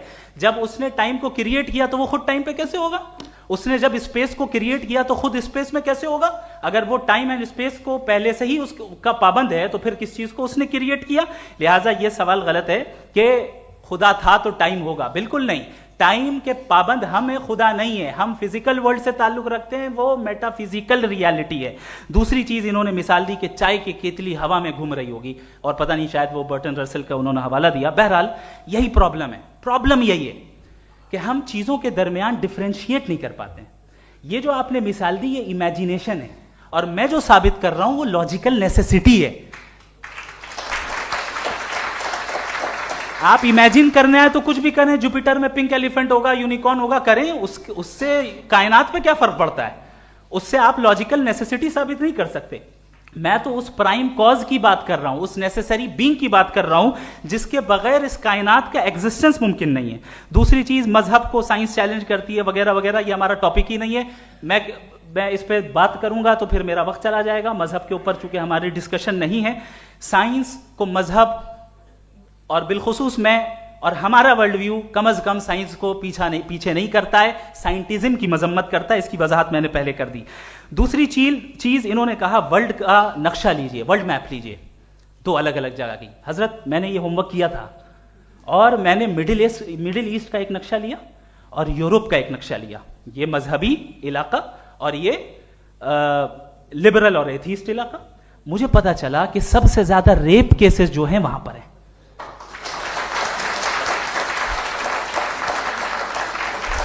मुझे यह पता चला यूएन की रिपोर्ट के मुताबिक, मैं ये अपने घर से नहीं लेके आ रहा, कि जो वर्किंग वुमेन है यूरोपियन कंट्रीज में, उसमें 81% वुमेन सेक्सुअल हैरेसमेंट का वर्क में शुमार हो रही है। ये मिडिल ईस्ट में नहीं हो रहा है, वो मजहबी लोग हैं इसलिए नहीं हो रहा है।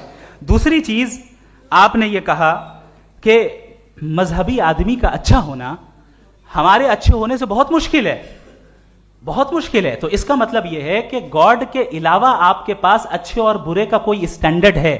मैं चाहूंगा कि कन्वर्सेशनल स्टाइल वाली डिस्कशन और सेगमेंट पे इसी पे बात कर लेते हैं। Thank you very much.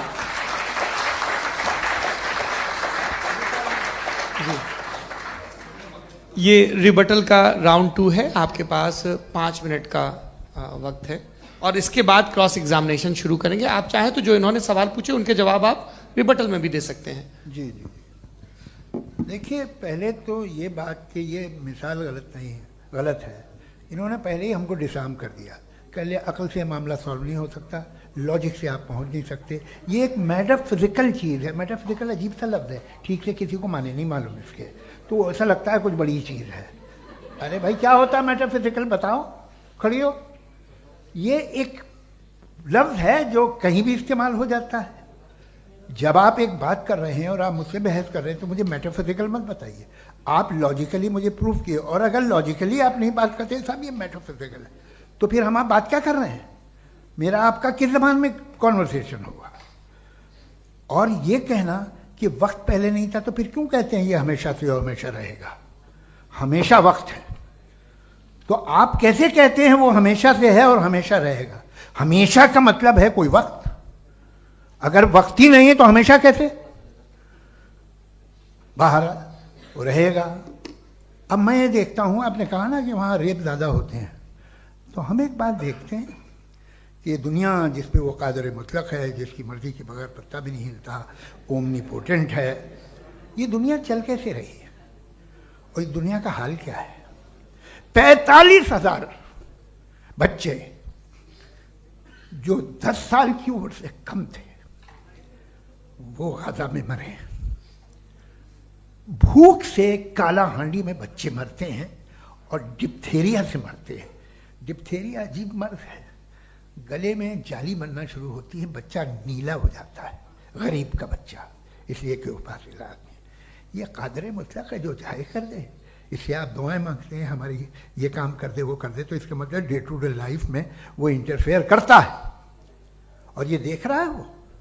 अगर वो वाकई भी है फॉर डिस्कशन सेक, तो मैं जब दुनिया देखता हूं तो मेरे दिल में उसके लिए कोई इज्जत नहीं पैदा होती।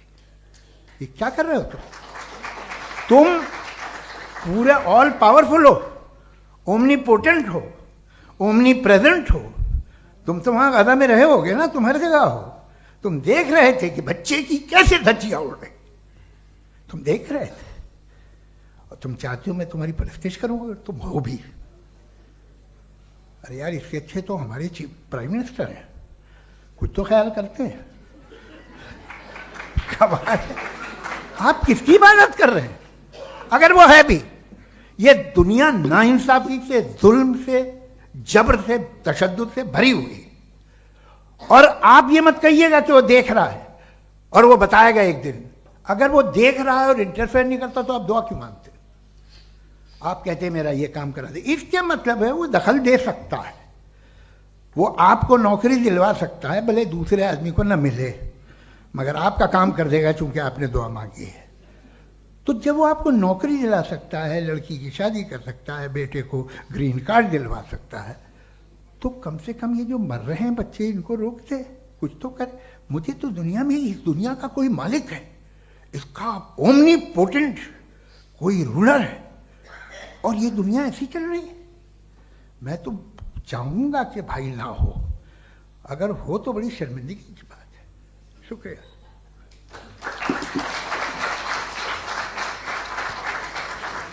देवियों और सज्जनों, इस बहस के 2 राउंड और 2 रिबटल पूरे हो चुके हैं। अब सबसे ज़रूरी और सबसे मुश्किल राउंड शुरू हो रहा है, क्रॉस एग्जामिनेशन का। अब इन विद्वानों की सज्जनता की एक परख भी होगी, और वक्त हमने 16 मिनट का तय किया है। पहला सवाल आप पूछना चाहेंगे? जी बिल्कुल। पहले बोले भी आपके। आप माइक ले लीजिएगा हाथ में, ये नीचे से ऑन कीजिए। जी मैं बोलता हूँ, ये डायस हटा सकते हैं क्या हम थोड़ा क्विकली?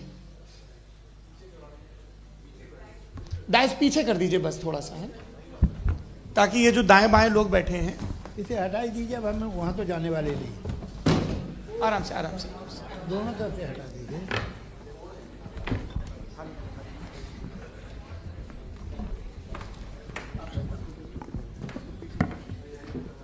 इस बीच आप लोग भी अपने अपने सवाल तैयार कर लें। ये ध्यान रखेंगे कि मैं यहाँ से सवाल लूँगा, आप लोगों को अपना हाथ ऊपर करना है, अपना नाम बताना है और अधिकतम 3 वाक्यों में अपना सवाल पूरा करना है। कई लोग सवाल की जगह भाषण देने लगते हैं, उससे आज बचना है। जी मुफ्ती साहब, पहला सवाल आपका, 16 मिनट हैं, हम दोनों लोगों के सवाल लेंगे। जी जी बहुत शुक्रिया। आपकी जो अभी बात हुई बहुत अहम थी, मैं इसको चाहूँगा कि आगे डिस्कस करूँ, लेकिन चूँकि अभी ये वो सेगमेंट है क्रॉस एग्जामिनेशन, तो सबसे पहला सवाल आपसे ये है कि जो मैं इतनी देर से कॉन्टिंजेंसी आर्ग्यूमेंट आपको बता रहा था, ये अकल से ही बता रहा था हजरत, आप ये बताएं कि आप इन्फिनिट रिग्रेस ऑफ कॉजेस को पॉसिबल मानते हैं या नेसेसरी बीइंग के एग्जिस्टेंस को सही समझते हैं? चूंकि 2 ही ऑप्शन हो सकता है, आप ये बताएं। देखिए, आपको मैं ईमानदारी से बात करूं, एक तो मैं कॉन्टिजेंसी वर्ड ठीक से समझता नहीं, और इस वक्त भी जो आपने अंग्रेजी के अल्फाज इस्तेमाल किए वो ज़रा थोड़े से मुझे डिफ़िकल्ट और कॉम्प्लिकेटेड लगे, तो आप ज़रा सिंपल ज़बान में सवाल कर सकते हैं? बिल्कुल कर सकता हूँ जी। यूनिवर्स की हर चीज कॉन्टिंजेंट होने का मतलब यह है कि वो अपने एग्जिस्टेंस में किसी के ऊपर डिपेंडेंट है। जो भी चीज डिपेंडेंट होगी वो चीज इंडिपेंडेंट नहीं हो सकती, तो उसका कोई ना कोई कॉज होगा। तो अब आप क्या समझते हैं कि ये इन्फिनिट रिग्रेस है, यानी कॉज पर कॉज, कॉज पर कॉज, कॉज पर कॉज, और कभी कोई यानी ये एंडलेसली चलता रहा? क्योंकि अगर ऐसा होगा तो हम तो एग्जिस्टेंस में आते ही नहीं। लॉजिकली ये मुत्तफक अलैह चीज है, मुत्तफक अलैह अग्रीड अपॉन। ओके, इस पे हमने एग्री किया था कि मुश्किल शब्द आएगा तो अर्थ बताना पड़ेगा। तो इन्फिनिट रिग्रेस तो पॉसिबल नहीं है, तो कहीं ना कहीं आपको रुकना पड़ेगा ऐसे नेसेसरी बीइंग पर। नहीं, कोई जरूरत नहीं रुकने की। किसने कहा आप रुकना पड़ेगा? आप रुकते हैं खुदा पे, आप नहीं रुकते। आप कहते हैं वो हमेशा से, जब उस वक्त से है जब वक्त नहीं था। आप कहाँ रुकते हैं कि अब हुआ था वो? आप नहीं कहते। हम क्यों नहीं मान सकते कि यूनिवर्स जो है और बल्कि मल्टीवर्सेस जो है वो हमेशा से हैं, वो बनती है, बिगड़ती है। एक हमारे यहाँ एक चीज़ है ब्लैक होल, वो समेट लेता है वापस, फिर ब्लास्ट होता है, फिर फैल जाता है। और इसमें हमारी तो खैर कोई औकात ही नहीं है इंसान की। एक छोटे से ज़र्रे पे हम 50-60 साल की उम्र रखते हैं, जो करोड़ों अरबों साल की कायनात है उसमें, और पैदा भी नहायत ही बेहुदा वजह से हुए थे। तो इसमें ये सोचना कि इसकी वजूहात और ये क्यों है, ये डिपेंडेंट है, ये हम देख रहे हैं, क्या मालूम। आप सोचिए कि ये जो फैल रही है कायनात, ये कहाँ फैल रही है, ये कहाँ जा रही है, और ये फैल क्यों रही है? अरे बना ली थी तुमने, रुको भैया, काफ़ी है। ये फैल क्यों रही है? ये और कौन सी कायनात जिसे मैं दूरबीन से देखता हूँ तो 2 बिलियन लाइट ईयर पे है, उससे मेरा कोई वास्ता ही नहीं है। 2 बिलियन ईयर यानी अगर मैं 80,000 माइल्स पर सेकेंड से चलूँ तो 20 करोड़ साल में वहाँ पहुँच जाऊँगा।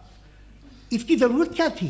ये दुनिया, ये कायनात तो इंसान अशरफुल मखलूक़ात के लिए बनाई गई ना। तो ये सब ये टर्म समझ में नहीं आया, इसमें कोई खास समझने वाली बात थी भी नहीं। ये जो अल्टीमेट कहा यह जाता है कि ये जो पूरी यूनिवर्स है, ये जो दुनिया है, ये इंसान के लिए बनाई गई। अच्छा, ये सब इंसान के लिए। क्यों साहब, सही है ना? बिल्कुल, लेकिन इसका ये मतलब नहीं कि किसी चीज के पीछे रीजन आपको नहीं पता तो रीजन नहीं है, इसे कहते हैं नहीं, मुझे नहीं पता, लेकिन मेरी जिम्मेदारी नहीं है। वो बिल्कुल सही कहा था उसने, बर्टन रसल ने। आपने उसे मजाक में टाल दिया कि भाई आप एक दावा कर रहे हैं, मैं क्यों कहूं कि ये गलत है दावा? आप प्रूफ कीजिए, मेरे पे जिम्मेदारी ही नहीं है, मैंने थोड़ी कहा है। आप प्रूफ कीजिए कि ये सही है। आप आर्ग्यूमेंट ऑफ कंटिंजेंसी का जवाब ही नहीं दे रहे हैं। पूछना चाहेंगे? आप सवाल पूछना चाहेंगे मुफ्ती साहब से? क्योंकि ये क्रॉस एग्जामिनेशन का दौर है। आप जैसे पहले बोल रहे थे फेथ को लेकर कुछ, मैं ये पूछना चाहूँगा कि खुदा ने जो भी रेवल्यूशन किए हैं, एक मज़हब के लिए बहुत से मज़हबों में किए हैं, अलग अलग रेवल्यूशन है। कहीं कुछ एक बातें हैं, कॉन्ट्रडिक्शन भी है आपस में, कहीं कुछ आप कर सकते हैं, कहीं कुछ नहीं कर सकते। ऐसा नहीं है कि सबकी कोड ऑफ मॉरल एक है। तो ये किस्सा क्या है? अब आप ये देखिए कि मुझे कभी कभी लगता है कि जो फुटबॉल फाइनल होता है, लाखों लोग होते हैं, फिर वो टीवी कवर करती, करोड़ों लोग, अगर उसमें खुदा की एक बूमिंग आवाज़ आ जाती, मैं गॉड हूँ, तो सारे लोग अभी सुन लेते और टीवी पे भी सुन लेते, किस्सा खत्म होता। ये इतनी राजदारी क्या है कि तुम सामने कुछ तो सबूत दे दो हमें सॉलिड। ये कह साहब ये यूनिवर्स कैसे बनी, इससे मसला क्या हल होगा? मैं पूछूंगा आपसे खुदा कैसे बना? क्यों नहीं पूछूंगा कैसे बना? बल्कि वो तो कायनात से कहीं ज़्यादा इंटेलिजेंट है, कायनात से कहीं ज़्यादा कॉम्प्लेक्स। जी वो हमेशा से है, आप कहेंगे मैं मान लूँगा। अच्छा, दोयम वो कादिर मुतलक, यानी कादिर मुतलक का मतलब ओमनीपोटेंट, वो जो चाहे कर सकता है। आपको नौकरी दिलवा सकता है, आपकी अच्छी जगह शादी करवा सकता है, आपके पड़ोसी का मुकदमा हरवा सकता है, आपको जिता सकता है, सब काम करता है। थोड़ा सा माइक क्लोज। वो इस दुनिया को चला कैसे रहा है? ये दुनिया कैसे चल रही है? आपको इस पर हैरत नहीं होती? या क़यामत के बाद कभी एक जस्टिस होगा, जब ये बच्चा मर चुका होगा जिसकी धज्जियाँ उड़ गई बम से, इसको इंसाफ मिलेगा तब? अच्छा, अब जवाब दूं? हाँ दीजिए। मैं इसीलिए आप की तरफ। सबसे पहले आपने रेवलेशन और स्क्रिप्चर्स की बात की, इस पे मैं बात कर सकता हूं लेकिन आज नहीं करूंगा चूंकि वक्त कम है, कभी और इस पे डिस्कस करेंगे। मैं तैयार हूं उस पे भी बात करने के लिए। ये अभी से राउंड 2 की भूमिका तय हो रही है। Does God exist round 2? चूंकि आज गॉड के एग्जिस्टेंस पे बात है तो मैं उसी के रिलेटेड जो है आपके सवालात को एंटरटेन भी करूंगा और मैं भी पूछूंगा। आपने कहा कि आपने साबित ही नहीं किया, जबकि आर्ग्यूमेंट ऑफ कॉन्टिंजेंसी बुनियादी आर्ग्यूमेंट है। आप मुझे कॉन्टिंजेंसी का मतलब बताइए, आपका मतलब क्या? कॉन्टिंजेंसी कॉन्टिंजेंसी का मतलब यह हुआ कि हर वो वजूद जो किसी भी चीज का पाबंद है, हर वो वजूद या हर वो चीज जो अपने एग्जिस्टेंस में किसी भी चीज के पाबंद है और उससे बाउंड है, उसको उसकी जरूरत है, उस पर डिपेंड करती है, तो जाहिर सी बात है कि उसका कोई ना कोई कॉज होता है। ये तो अक्ल की बात है।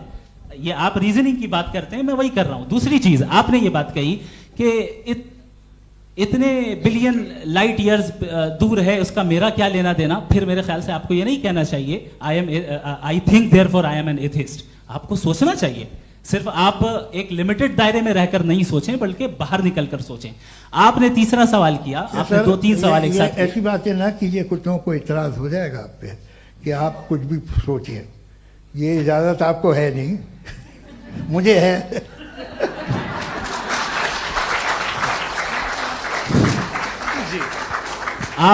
आपने प्रॉब्लम ऑफ इविल के ताल्लुक से सवाल किया और बार बार आप एक लफ्ज रिपीट कर रहे हैं कि ओमनीपोटेंट गॉड है, ऑल पावरफुल गॉड है। यही तो दरअसल समझना है कि गॉड का कॉन्सेप्ट क्या है। प्रॉब्लम ऑफ इविल जो है, प्रॉब्लम ऑफ इविल दर हकीकत दो असम्पशंस पर कायम है। अगर आप इन दो असम्पशंस को समझ जाएं तो ये प्रॉब्लम नहीं रहेगी, आर्ग्यूमेंट आपको समझ में आ जाएगी कि ये कोलैप्स कर जाता है। पॉइंट नंबर 1, यानी जो आपका सबसे पहला फॉल्स असम्पशन है कि गॉड मर्सीफुल है, ओमनीपोटेंट है, दुनिया में जुल्म हो रहा है। लेकिन आपको ये समझना चाहिए कि हमारे वर्ल्ड व्यू के मुताबिक गॉड सिर्फ ओमनीपोटेंट और सिर्फ मर्सीफुल नहीं है, बल्कि वो ऑल वाइज भी है और वो ऑल नोइंग भी है। उसके हर काम के पीछे हिकमत और विजडम है। ये कोई जरूरी नहीं है कि वो हिकमत और विजडम आपको समझ में आए या मुझे समझ में आए। अगर आप जो समझ रहे हैं उसके मुताबिक आप फैसला कर रहे हैं, ये लिमिटेड पर्सपेक्टिव से आर्ग्यूमेंट है। और इस चीज को हम अपनी दुनिया में, अपने लाइफ में, डेली लाइफ में इस प्रिंसिपल को एक्सेप्ट करते हैं। हम जब किसी डॉक्टर के पास जाते हैं, डॉक्टर के पास जाकर वो अगर उसने हमें कोई दवाई दी है तो हम ये तो नहीं कहते कि जब तक आपके पास जितना नॉलेज और जितना विजडम नहीं है, आपने क्यों ये दवाई दी है, तब तक हम इस चीज को एक्सेप्ट नहीं करेंगे। नहीं कहते, हम उसकी अथॉरिटी को तस्लीम करते हैं। क्यों? क्योंकि उसकी हम जानते हैं कि वो नॉलेजेबल है, वो विजडम वाला है, हमसे ज्यादा नॉलेज और हमसे ज्यादा विजडम है। बताएं सर। नहीं, डॉक्टर में और खुदा में बड़ा डिफरेंस है। डॉक्टर पढ़ा लिखा होता है एक, तो मैं उसकी बात सुनूंगा। दोयम ये नहीं, कुछ जवाब तो ये भी नहीं है सर। प्लीज, अगर सब ऑडियंस से बोलने लगेंगे तो फिर मतलब नहीं सिविलाइज्ड बहस का। मतलब आप ये कहें कि चूंकि आप डॉक्टर पे बिलीव करते हैं इसलिए खुदा पे बिलीव किए, क्या ये मिसाल आपको समझाने के आर्ग्यूमेंट है, इस पे आपको एतराज नहीं है। तो सिंपल बात ये है कि मैं अगर ये यकीन कर लूँ कि एक ओमनीपोटेंट, उसकी मसलहत है, ये जो बच्चे मर रहे हैं ये मसलहत है उसकी, मुझे नहीं चाहिए थी मसलहत। उसकी मसलहत नहीं, यही तो समझना है, मतलब एक्सपीरियंस। अच्छा, इस आपने अभी मेरी बात पूरी सुनी नहीं। मैंने कहा आपका पूरा आर्ग्यूमेंट दो फॉल्स असम्पशंस पर है। एक फॉल्स असम्पशन मैंने बता दिया, दूसरा फॉल्स असम्पशन ये है कि इस दुनिया में इविल के होने का कोई गुड रीजन नहीं है, जबकि हमारे पास बाज रीजंस मौजूद हैं, हमारे पास बाज वजूहात मौजूद हैं। अगर इस दुनिया में इविल ना हो तो आप गुड को डिफाइन कैसे करेंगे?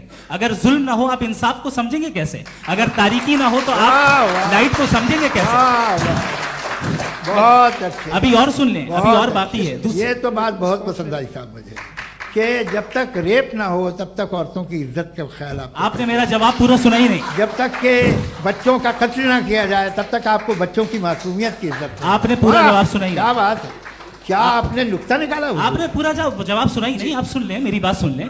ये मैंने आपको एक चीज बताई। दूसरी चीज, इस दुनिया में हम आए हैं टेस्ट के लिए, हमारा टेस्ट हो रहा है और हर इंसान का अलग अलग अंदाज में टेस्ट होता है।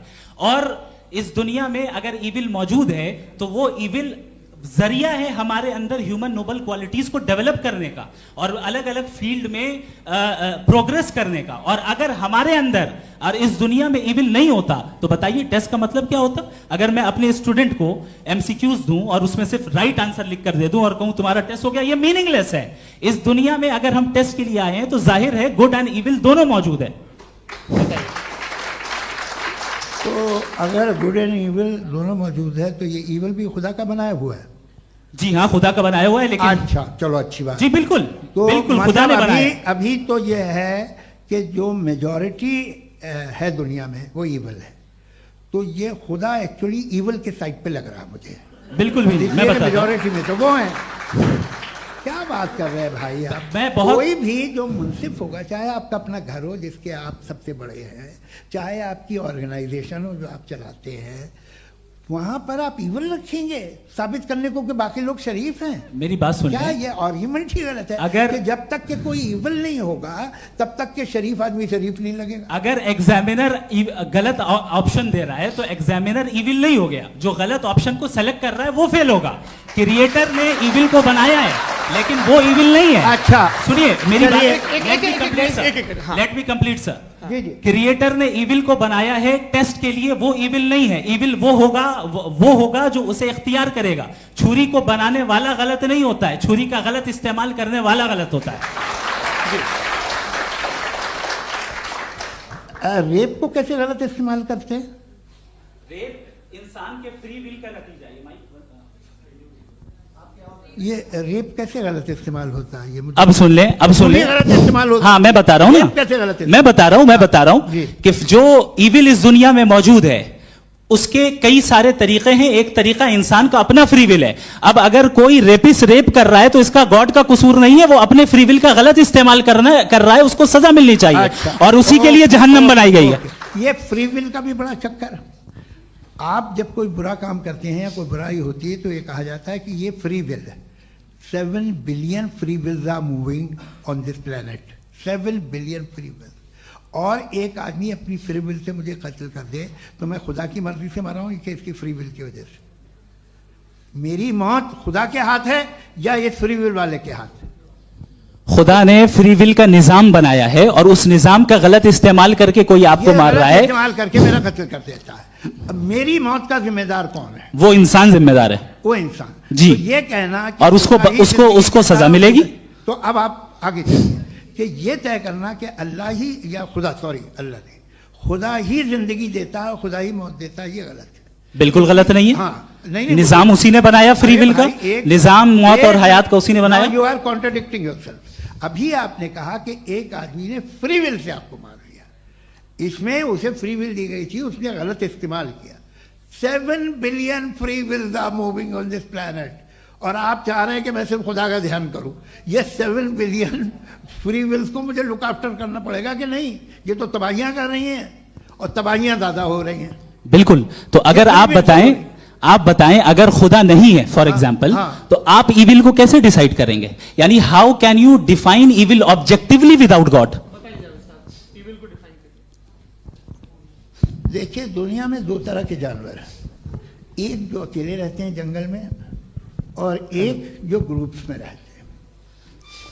ग्रुप में जो भी रहेगा, चाहे वो आपका फाउंडेशन हो, चाहे कोई क्लब हो, चाहे कोई पॉलिटिकल पार्टी हो, चाहे कोई यूनिट हो, उसमें आपको इंटरैक्ट करने के रूल बनाने पड़ेंगे। यानी लोग तय करेंगे। लोग तय करेंगे। अगर लोगों ने ये तय किया कि किसी का रेप करना सही है, आप जस्टिफाई करेंगे? नहीं, आपका फाउंडेशन तो ये हो गया ना कि लोग ही विल डिसाइड करेंगे। नहीं, अरे दुनिया में ऐसे ग्रुप्स हैं जो रेप को जायज़ मानते हैं सर्टेन हालात में। मैं डिटेल में नहीं जानूंगा, आप भी जानते हैं।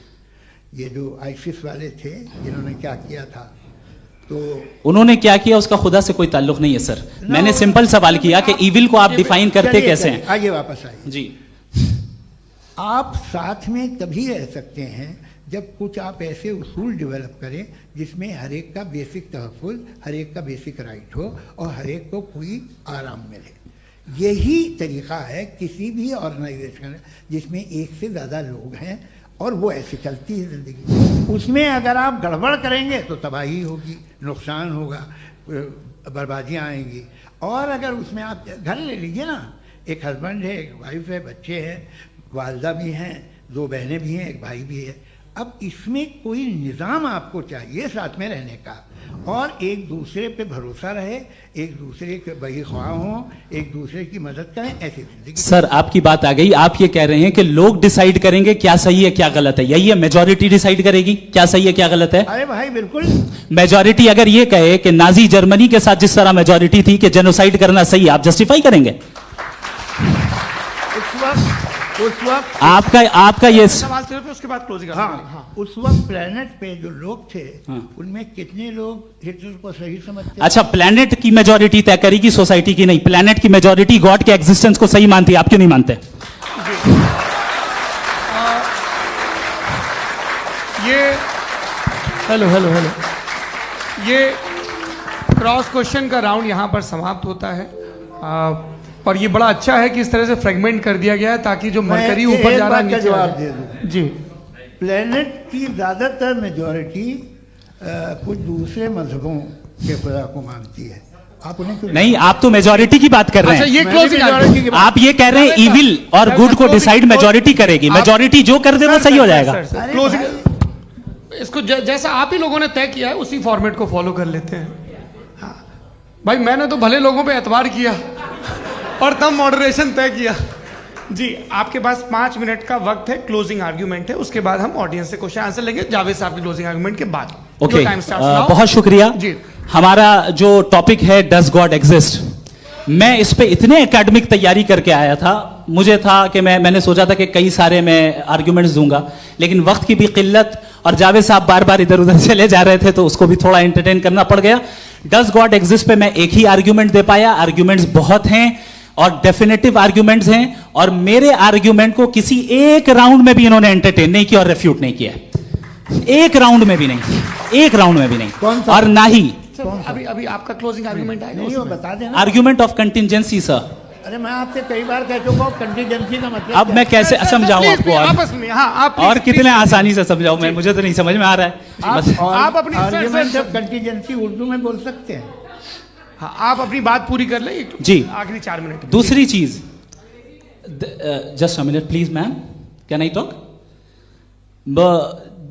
दूसरी चीज ये है कि आपने एक तो इसका जवाब नहीं दिया, दूसरा आपने गॉड के ना होने पर कोई डेफिनेटिव आर्ग्यूमेंट नहीं दिया, सिर्फ मजहब पे बात कर रहे हैं आप। मजहब तो आज हमारा टॉपिक ही नहीं था। आज तो हमारा टॉपिक हो, आप मजहब से ले लेकर आईएस तक चले गए। भाई हमारा क्या ताल्लुक है उससे? We condemn them. और उसका गॉड से क्या ताल्लुक है? अगर कोई गलत काम कर रहा है, किसी ने किसी को कत्ल किया, किसी ने किसी का रेप किया, उसको सजा मिलनी चाहिए। और आपके पास कोई भी rational strong foundation of morality नहीं है। आपने कहा कि मेजॉरिटी तय करेगी सोसाइटी की, वो सही होगा। मैंने कहा हिटलर को फिर आप सही कहेंगे? नहीं, प्लैनेट की सोसाइटी की मेजॉरिटी तय करेगी। तो प्लैनेट की मेजॉरिटी गॉड के एग्जिस्टेंस को मानती है, आप कह रहे हैं ये रिलीजियस है। तो यानी आपके पास कोई स्ट्रॉन्ग फाउंडेशन नहीं है ऑब्जेक्टिव मोरालिटी का। ऑब्जेक्टिव मोरालिटी का अगर कोई फाउंडेशन है तो वो सिर्फ गॉड है, गॉड है, गॉड है। थैंक यू जी। ये मुफ्ती शमाइल नदवी साहब का क्लोजिंग आर्ग्यूमेंट था। अब हमारे पास जी ये बड़ा अच्छा है कि दोनों लोगों को मॉडरेटर से शिकायत भी और बोल रहे हैं भाई हमारी शाबाशी भी तो करते चलो। अब मेरी बात जी, आपके पास जावेद अख्तर साहब 5 मिनट का वक्त है। ये आपका क्लोजिंग आर्ग्यूमेंट है, टाइम रीसेट कर दें जी। देखिए, बहुत सारी बातें हैं। गॉड का डेफिनेशन दुनिया के किसी भी रिलीजन में है कि वो ओमनीपोटेंट है, ओमनीप्रेजेंट है, he is just, he is kind, he loves you and so on. मैं जब दुनिया देखता हूँ तो मुझे कोई ऐसा सुप्रीम पावर यहाँ दिखाई नहीं देती है जो इंसान की बहबूदी के लिए कुछ कर रही हो, कमज़ोर को बचा रही हो, मदद कर रही हो, जालिम को पीछे हटा रही हो। मैं नहीं देखा, तारीख़ में नहीं। एक तो अगर है और ये देख रहा है तमाशा, तो उसका होना न होना बराबर है। दोयम ये कि ये जो है, जब आप ये कहते हैं कि कायनात जिसकी कंटीजेंसी है, मैं देखिए वो लफ्ज़ इस्तेमाल किया मैं, तो ये कैसे हो सकती है भाई? और फौरन आप सरेंडर कर देते हैं कि जाहिर है कि इसका बनाने वाला तो इससे 10,000 गुना ज़्यादा कॉम्प्लिकेटेड होगा। उस पर आपके होने पे कोई इतराज़ नहीं है। उसे वो टाइमलेस है, वो पहले से था, टाइम तो बहुत बाद में आया।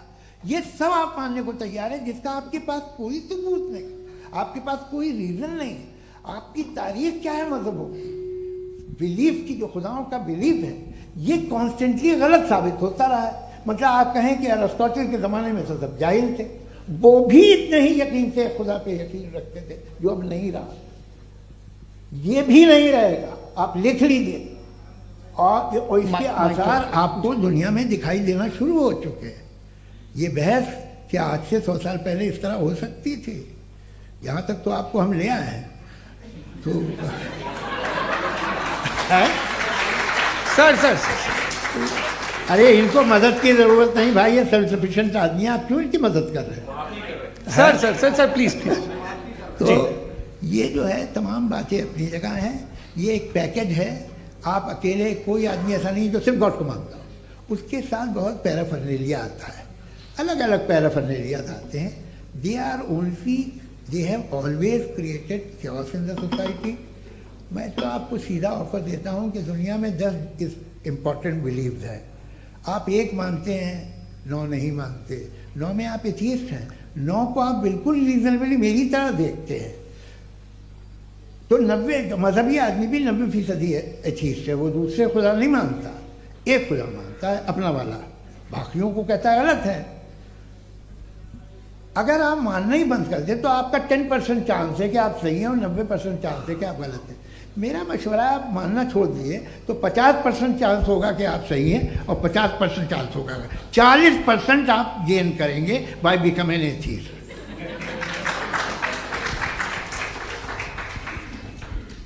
ये एक फरसूदा ख्याल है, ये ख़त्म हो रहा है। हो सकता है मेरी ज़िंदगी में ना हो, लेकिन ये हो जाएगा। जो बातें ये इनको आप मेटाफिज़िकल ये वो ऐसे रिस्पेक्टेबल टर्म दे दिए, ये तो उन लोग के हैं जिन्हें ना फिज़िक्स मालूम थी ना मेटा मालूम था, ये उन्होंने आपको दिए हैं। जी बहुत शुक्रिया आप दोनों लोगों का। और अब इस बातचीत का आखिरी राउंड शुरू होगा, डज गॉड एग्जिस्ट की ये बहस मुफ्ती शमाइल नदवी और जावेद अख्तर साहब के बीच। आप लोग अपने अपने हाथ ऊपर करेंगे, मैं यहाँ से तय करूँगा। और माइक हमारे पास है क्या? एक ही माइक है ऑडियंस के लिए? 2 माइक है, एक इस तरफ एक इस तरफ, ठीक है। तो जी सबसे पहले हमारी सहयोगी हैं मारिया शकील जी, पूछे सवाल। थोड़ा सा रुकेंगे ताकि कैमरे का फ्रेम आप पर आ जाए, आपकी तो प्रैक्टिस है टीवी की। जी नदवी साहब, मैं खुदा को मानती हूँ, पहले मैं इसी प्रमाइस से शुरू कर रही हूँ और ये बता रही हूँ आपको, मैं मानती हूँ। लेकिन कुछ सवाल हैं जो जावेद साहब ने उठाया, उसका जवाब आपको देना चाहिए। पहला सवाल ये कि गज़ा में सालों से छोटे बच्चे मर रहे हैं, वो उनको अगर खुदा मर्सीफुल है, हम मानते हैं कि अल्लाह ताला में बहुत ताकत है, तो वो बच्चे क्यों मर रहे हैं? दूसरी बात ये कि अगर कंटिजेंसी की जो आप बात करते हैं, पूरे मुस्लिम ममालिक मिल करके भी उन गज़ा के बच्चों को क्यों नहीं बचा पा रहे हैं? क्योंकि अगर वो चाहते, क्योंकि अल्लाह ताला उन पर हुकूमत करते हैं, सब पर हुकूमत करते हैं, तो वो उनको क्यों नहीं बचा? जी थैंक यू वेरी मच। बहुत अच्छा किया आपने इस चीज़ को जिक्र कर दिया, मैं इसको और अच्छे से एक्सप्लेन करने की कोशिश करता हूँ। देखें, जहाँ तक आपने कहा कि गज़ा के बच्चों को मारा जा रहा है, देखें 2 वर्ल्ड व्यू है, एक एथीस्टिक वर्ल्ड व्यू, एक थीस्टिक वर्ल्ड व्यू है। बच्चे मर रहे हैं दोनों वर्ल्ड व्यू में, लेकिन हमारा वर्ल्ड व्यू कह रहा है कि रिकॉम्पेंस है, ये कह रहे हैं कि उनका मरना बेकार जाने वाला है, कोई उसका रिकॉम्पेंस नहीं है, चूंकि इनके यहाँ आखिरत और अल्लाह का कोई तसव्वुर या गॉड का कोई तसव्वुर नहीं है। आपने ये सवाल किया कि गॉड मर्सीफुल है, क्यों नहीं रोकता? ये मैंने बताया कि ये मिसकंसेप्शन है लोगों के दरमियान कि गॉड को सिर्फ मर्सीफुल और ओमनीपोटेंट समझते हैं। गॉड के सिर्फ यही 2 एट्रीब्यूट्स नहीं हैं, गॉड के कई सारे एट्रीब्यूट्स हैं, उनमें से अल हकीम भी है, उनमें से ऑल वाइज भी है, ऑल नोइंग भी है। लिहाजा अगर इस दुनिया में किसी को तकलीफ आ रही है और गॉड उसको नहीं रोक रहा है, वो इसलिए नहीं रोक रहा है चूंकि इंसानों को फ्री विल दिया गया है। ठीक इसी तरीके से अगर एक डॉक्टर किसी छोटे बच्चे को इंजेक्शन लगा रहा है, उसे तकलीफ पहुंच रही है, उसके लिमिटेड पर्सपेक्टिव के एतबार से यह गलत हो रहा है और डॉक्टर बुरा है। लेकिन जब आप ब्रॉडर पिक्चर को देखेंगी, आपके और हमारे पास सिर्फ एक पिक्सल है, हमें इतना नजर आ रहा है कि गज़ा में कत्ल हो रहा है, लेकिन इसके पीछे कितना रिकॉम्पेंस उनको मिलने वाला है, पूरा पिक्चर गॉड के पास है। तो एक पिक्सल से आप पूरे पिक्चर को कभी भी जज नहीं कर सकती। आप इसमें कुछ जोड़ना चाहेंगे? आपको कुछ बोलना है इसमें? भैया आपने बहुत अच्छा जस्टिफिकेशन दिया। या आप वो जो वहाँ के प्राइम मिनिस्टर इजराइल के उन्हें भेजिए, वो बहुत खुश होंगे। आप जस्टिफिकेशन दे देना कि अगर गॉड नहीं है तो बच्चे क्यों मर रहे हैं, आप बताएं। वो ये सवाल पूछ रहे हैं कि अगर आप ईश्वर का अस्तित्व नहीं मानते हैं तो उन बच्चों की मौत को आप कैसे इंटरप्रेट करते हैं? भाई ये दुनिया जो है, जो ताकतवर लोग होते हैं वो एक नाइंसाफी करते हैं। तो ये अच्छा काम है आपके नजदीक, तो नेचर नाइंसाफी पे मबनी है। अरे मेरे भाई, आप नेचर की कहाँ बात कर रहे हैं, तो इंसान की बात। तो फिर जब मैं इंसान की बात कर रहा था, आप नेचर की बात करने लग गए। क्रॉस एग्जामिनेशन नहीं। हाँ, अब आप मुझे बोलने नहीं देंगे तो अलग बात है, आप बोलिए, मुझे कोई जल्दी नहीं। जी नहीं, ये क्रॉस एग्जामिनेशन मुझे बोल तो लेने दीजिए। जी बोलिए। क्या बात ये है कि ह्यूमन सोसाइटी तभी साथ में रह सकती है जब वो मोहब्बत से, एकता से, एक दूसरे के एहतराम करके रहे। इसके अलावा पॉसिबल नहीं है, अकेले तो इंसान रह नहीं सकता। वहाँ पर कुछ लोग हैं जो फाउल करते हैं, वो फाउल हम हमेशा से तारीख में होता आया है। आज ये हो रहा है, जो हो रहा है बहुत बुरा हो रहा है, बहुत जालिमाना है, बहुत जाबराना है। उसको आप कहें कि ये बच्चों को कॉम्पनसेशन मिल जाएगा या इसकी इंजेक्शन है, इंजेक्शन तो हेल्थ के लिए दिया जाता है। आप ये कह रहे हैं कि ये बच्चों की जो धज्जियां उड़ रही हैं ये इंजेक्शन है, ये टेस्ट है, ये टेस्ट है और उस टेस्ट में उनको ऐसा रिकॉम्पेंस मिलेगा जो आपके तसव्वुर के बाहर है। ये आप 3 बरस के बच्चे को बारूद से उड़ा के टेस्ट ले रहे हैं। वाह, वो नहीं ले रहा है, खुदा नहीं उड़ा रहा है, इजराइल उड़ा रहा है। जी, ये तो उसको कंडेम अगला सवाल लेते हैं प्रोफेसर पुरुषोत्तम अग्रवाल। मुफ्ती साहब, एक निवेदन आपसे है कि कम से कम थोड़ा सा माइक क्लोज एक रिलीजियस और फिलोसफिकल कर मैं प्लीज। एक रिलीजियस और फिलोसफिकल ट्रेडिशन है जो ब्रह्मांड को यानी यूनिवर्स को ही अंतिम मानती है। सर्वम खलु इदम ब्रह्मम, this is Chandogya Upanishad, and it completely rules out the existence और नेसेसिटी, आपके शब्दों में necessity of a creator. The creation itself is the creator.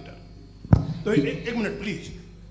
दूसरा जो सवाल आपने अभी जो आप बार बार कह रहे हैं कि भगवान विद्वान भी है, वाइज, सब जानने वाला, तो अगर विजडम में दुनिया भर के पापों और अत्याचारों को बर्दाश्त करना शामिल है, तो फिर इसका मतलब ये हुआ कि अगर मैं फ्री विल से उसको अपोज करता हूं तो ईश्वर की विजडम और मेरी फ्री विल में कॉन्ट्राडिक्शन है। Because when I am opposing whatever is happening in Gaza, then I am opposing the God's will और गॉड्स विजडम। जवाब लेते हैं तो गॉड की विजडम में, एक मिनट सर प्लीज सर, ये एक जुमला, गॉड की विजडम है कि गाजा में जो कुछ हो रहा है वो हो रहा है, मैं उसका अपोज कर रहा हूं, तो मैं गॉड की विजडम के खिलाफ जा रहा हूं। एक सवाल। दूसरा ये नहीं आपने दो ऑलरेडी। सर आप और सवाल कर लें, लेकिन मुझे दो जवाब दे। सर, पहले आपने ये कहा, सुनिए मेरी बात सुनिए। भाई इजराइल के गॉड के मुताबिक तुम्हारा ठीक हो रहा है ना? नहीं हो रहा है, ठीक नहीं हो रहा है। मैं बता रहा हूँ क्या हो रहा है, आप तशरीफ रखिए, मैं बता रहा हूँ क्या हो रहा है। Let me complete please. एक सेकंड गाइस, एक सेकंड। ये देखिए, ऐसा है कि ये सब बड़ा आपस में विचार विमर्श के बाद ये तय हुआ था कि कुछ नियम बना लिए जाएं ताकि एक टाइम बाउंड बातचीत चले। और भाई साहब, आप बड़ा जरूरी काम कर रहे हैं, लेकिन कैमरे के फ्रेम में आके उस काम को गड़बड़ कर दे रहे हैं। ठीक है गुरु, अब मेरे को कहीं का गुस्सा कहीं निकालना था, सॉरी। नहीं, कोई गुस्सा नहीं है जी। तो प्रोफेसर ने सवाल पूछे, आप उनके जवाब दें, और थोड़ा ये सब लोग थोड़ा ख्याल रखें भाई, सवाल संक्षिप्त रखें जी। आपने दो सवाल किया। सबसे पहला ये कहा कि हमारे पास ये कॉन्सेप्ट है कि ये यूनिवर्स खुद नेसेसरी बीइंग है, creation itself is the creator. How irrational is this कि मैं एग्जिस्ट करूंगा बाद में, लेकिन अभी एग्जिस्ट कर भी रहा हूं, यानी एक ही टाइम में एग्जिस्ट भी कर रहे हैं, नहीं भी कर रहे हैं। This is not true. दूसरी चीज आपने कहा कि अगर इजराइल में, सॉरी माफ कीजिएगा, Israel doesn't exist, occupied Palestine में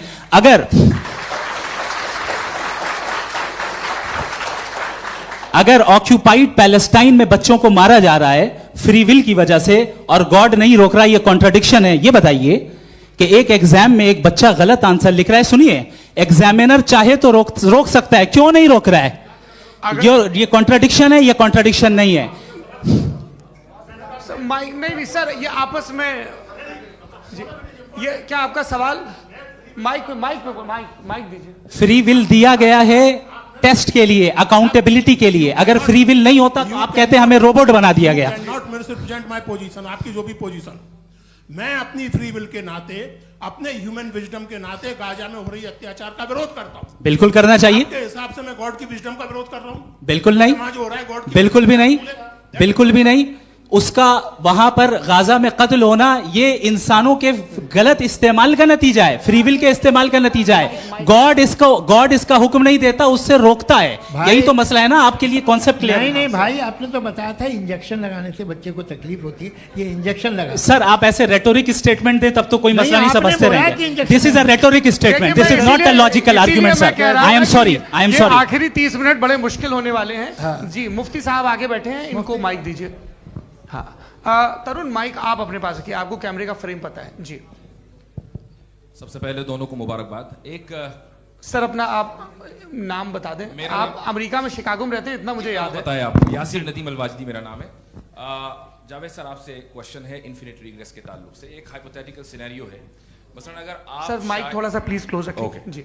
अगर आप शायर इसलिए हैं कि आपके कोई उस्ताद शायर थे, और वो इसलिए शायर थे कि उनके कोई उस्ताद शायर थे, और इसी तरीके से हम माजी में पीछे चलते चलते चले जाएं और कहीं ना रुके, तो माफ कीजिएगा आप कभी शायर नहीं हो सकते। लेकिन आप शायर हैं, आपका शायर एग्जिस्ट करता है, इसका मतलब ये है कि आप कहीं ना कहीं रुके हैं।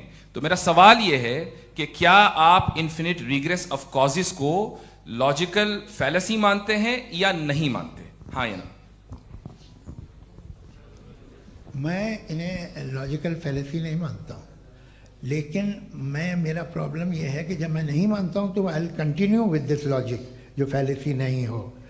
आप एक जगह रुक जाते हैं जाके, आप कहते हैं ये गेंद कैसे बनी, ये जजीरा कैसे बना, ये समंदर कैसे बना, ये ज़मीन कैसे बनी, और अचानक गॉड पे जाके आपको ब्रेक लग जाता है। एक बार आप सवाल नहीं करते कि भाई इनको बनाने वाला तो इनसे भी कॉम्प्लिकेटेड होगा, वो कैसे बना, उसके बारे में आपने इत्मीनान कर लिया, वो हमेशा से है। तो अगर आप उसे हमेशा से मानते हैं तो फिर ये मान लीजिए कि कायनात हमेशा से है, क्या तकलीफ हम वजूद में नहीं आते जी है? हम मौजूद नहीं। अच्छा सर क्यों नहीं हो मैं सकते? बताऊंगा प्लीज प्लीज। जैसे मैंने मिसाल दी आपके शेर, आपका शेर कभी वजूद में ना आता अगर शायर इसी तरह चलते रहते हमेशा। जी माइक माइक मेरे ख्याल से एक सेकंड। इन्फिनिट रिग्रेस का कॉन्सेप्ट क्लियर नहीं हो पाया, ऐसे रहने दें, लेट्स मूव ऑन सर। ठीक है, हाँ थोड़ा सा मॉडरेटर का भी ख्याल रखें। नहीं नहीं आपने तो रखा है, आपने रखा है। यहाँ पे गौहर रजा साहब हैं, वो भी एक सवाल पूछना चाहते हैं। माइक या नीचे से ऑन कर दिए, नीचे। पहले तो ये कह दूं कि मैं उन बच्चों से शर्मिंदा हूं जिनको गजा में कत्ल किया गया, क्योंकि हमारे होते हुए कत्ल किया गया। लेकिन उससे ज़्यादा शर्मिंदगी इस बात से हुई कि मुझे लगा कि मुफ्ती साहब उसको जस्टिफाई कर रहे हैं। बिल्कुल भी नहीं, आप बहुत ही गलत, मुझे लगा मैं गलत हो सकता हूं। बिल्कुल गलत मैं है। सवाल पूछ रहा हूं, सवाल मैं देखिए, सवाल अगर पूछ रहा हूं। एक मैं सेकंड, जावेद भाई गौर से साहब, एक डिसएग्री सेकंड, करता गौर हूं। साहब, एक सेकंड देखिए, अगर देखिए ऐसा एक सेकंड आप सर वेट अरे आप कुछ मेरे पहले मुझे अपनी बात क्या लेने दीजिए। अगर ऑडियंस तय करेगी तो फिर मॉडरेटर का मतलब नहीं। मेरा आप सबसे ये कहना है, ये बहस दो लोगों के बीच में है, एक तरफ मुफ्ती साहब, एक तरफ जावेद साहब। पिछले 1.5 घंटे से ये लोग अपने अपने तर्क रख रहे हैं। आपकी इनसे इत्तेफाकी हो सकती है, ना इत्तेफाकी हो सकती है। मेरे उस्ताद मुझे सिखा गए हैं कि मुखामुखम में असहमति की गुंजाइश बची रहनी चाहिए। अगर मैं आपकी बहुत इज्जत करता हूं गौहर साहब, आपने जो कमाल की किताबें लिखी, साइंटिफिक टेम्परामेंट, लेकिन मेरी ये गुजारिश है आप सबसे कि यदि आप इन लोगों ने जो बोला उन पर टिप्पणियां करेंगे तो ना वक्त की पाबंदी रहेगी, ना वो अनुशासन। आप सवाल पूछ लें, उस सवाल में जो बात आ जाए वो आ जाए। मैं जावेद साहब से डिसएग्री करता हूं, इसलिए जावेद साहब से सवाल पूछ रहा हूं। आपका सवाल जावेद अख्तर साहब से। और सवाल यह है मेरा कि जावेद साहब ने कई बार लॉजिक का इस्तेमाल किया कि साइंस में लॉजिक है और रिलीजन में लॉजिक नहीं है। मेरा ख्याल यह है कि रिलीजन में भी लॉजिक है, लेकिन उस लॉजिक की बेसिस ये है कि आप रुक जाते हैं, जिसका जिक्र जावेद साहब ने बार बार किया, यानी खुदा के तसव्वुर पे आते हुए, गॉड के तसव्वुर पे आते हुए रुक जाते हैं। और इसमें सवाल पूछना मतलब फॉरबिडन होता है। सवाल यह है कि क्या जावेद साहब इससे एग्री करते हैं कि साइंस की लॉजिक अलग है और रिलीजन की लॉजिक अलग है? बताइए सर। देखिए 3 चीज़ें हैं, साइंस है, एक है मंतिक है, इस्तिदलाल है, और एक जो है कुछ भी नहीं है, फेथ है, अकीदा है। मैं अकीदे की लॉजिक का कायल नहीं हूँ। मुझे आप इस्तिदलाल से, लॉजिक से, रीज़न से समझाइए, मैं मानने को तैयार हूँ, मेरा क्या नुकसान होगा। लेकिन ये कि अकीदे पे मैं नहीं जा सकता हूँ। अकीदे का मतलब है कि तुम ये मान लो, सवाल ना करो, ये नहीं। आप सारी बातें करके, बड़ी साइंटिफिक बातें करके एक जगह जाके खुदा के हुदूद पे रुक जाते हैं, सरेंडर कर देते हैं। मैं सरेंडर करने को तैयार नहीं। That's all. जी, ये आगे सर बैठे हुए हैं, इनको माइक दीजिए। भाई वो आप पूछना चाह रहे थे ना भाई? हाँ नहीं मैं ये थैंक यू जी। आपका नाम? आसिम इफ्तिखार। आसिम जी, पूछिए।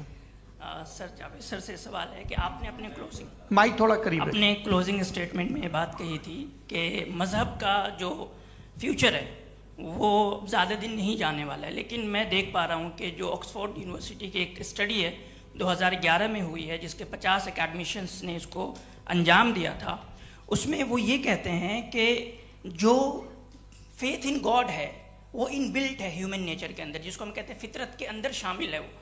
और वो ये कहते हैं कि अगर कोई ये समझता है कि मज़हब को वो ख़त्म कर देगा तो ये उसकी गलत फहमी है। तो आप इसके बारे में, इस स्टडीज़ के बारे में क्या कहते हैं? ठीक है, मैं उनसे एग्री नहीं करता हूँ। वो कौन से प्रोफेसर होंगे? ऐसा उनके क्या पास डेटा है, इन्होंने डेटा के बेसिस होगा। डेटा क्या हो सकता है? फ्यूचर का डेटा तो नहीं हो सकता ना उनके पास, प्रेजेंट का डेटा हो सकता है। डेटा आपने सुना 100 साल पहले का बाद का डेटा? मैंने तो नहीं सुना आज तक। तो आज उनकी ये राय है और होगी राय, ठीक है, दुनिया में तरह तरह की राय है लोग, लेकिन मैं समझता हूँ कि वक्त के साथ इंसान ज़्यादा से ज़्यादा रीजनेबल और लॉजिकल होता जा रहा है। आज आप देखिए वेस्टर्न यूरोप में क्या परसेंटेज है नॉन बिलीवर्स की, बहुत हाई, वहाँ चर्च खाली पड़े होते हैं। तो अल्टीमेटली तो इंसान कोई ऐसी बात बहुत अरसे तक नहीं मान सकेगा, चाहे गलत या सही, जो उसे उसके दिमाग को, उसके जहन को, उसके लॉजिक को अपील न करे। वो कह रहे हैं तो ऑक्सफोर्ड के होंगे तो कैम्ब्रिज के होंगे, तो मुझे क्या लेना देना, उनका डेटा मुस्तकबिल का नहीं हो सकता है। जी दीपक, हाँ पूछिए।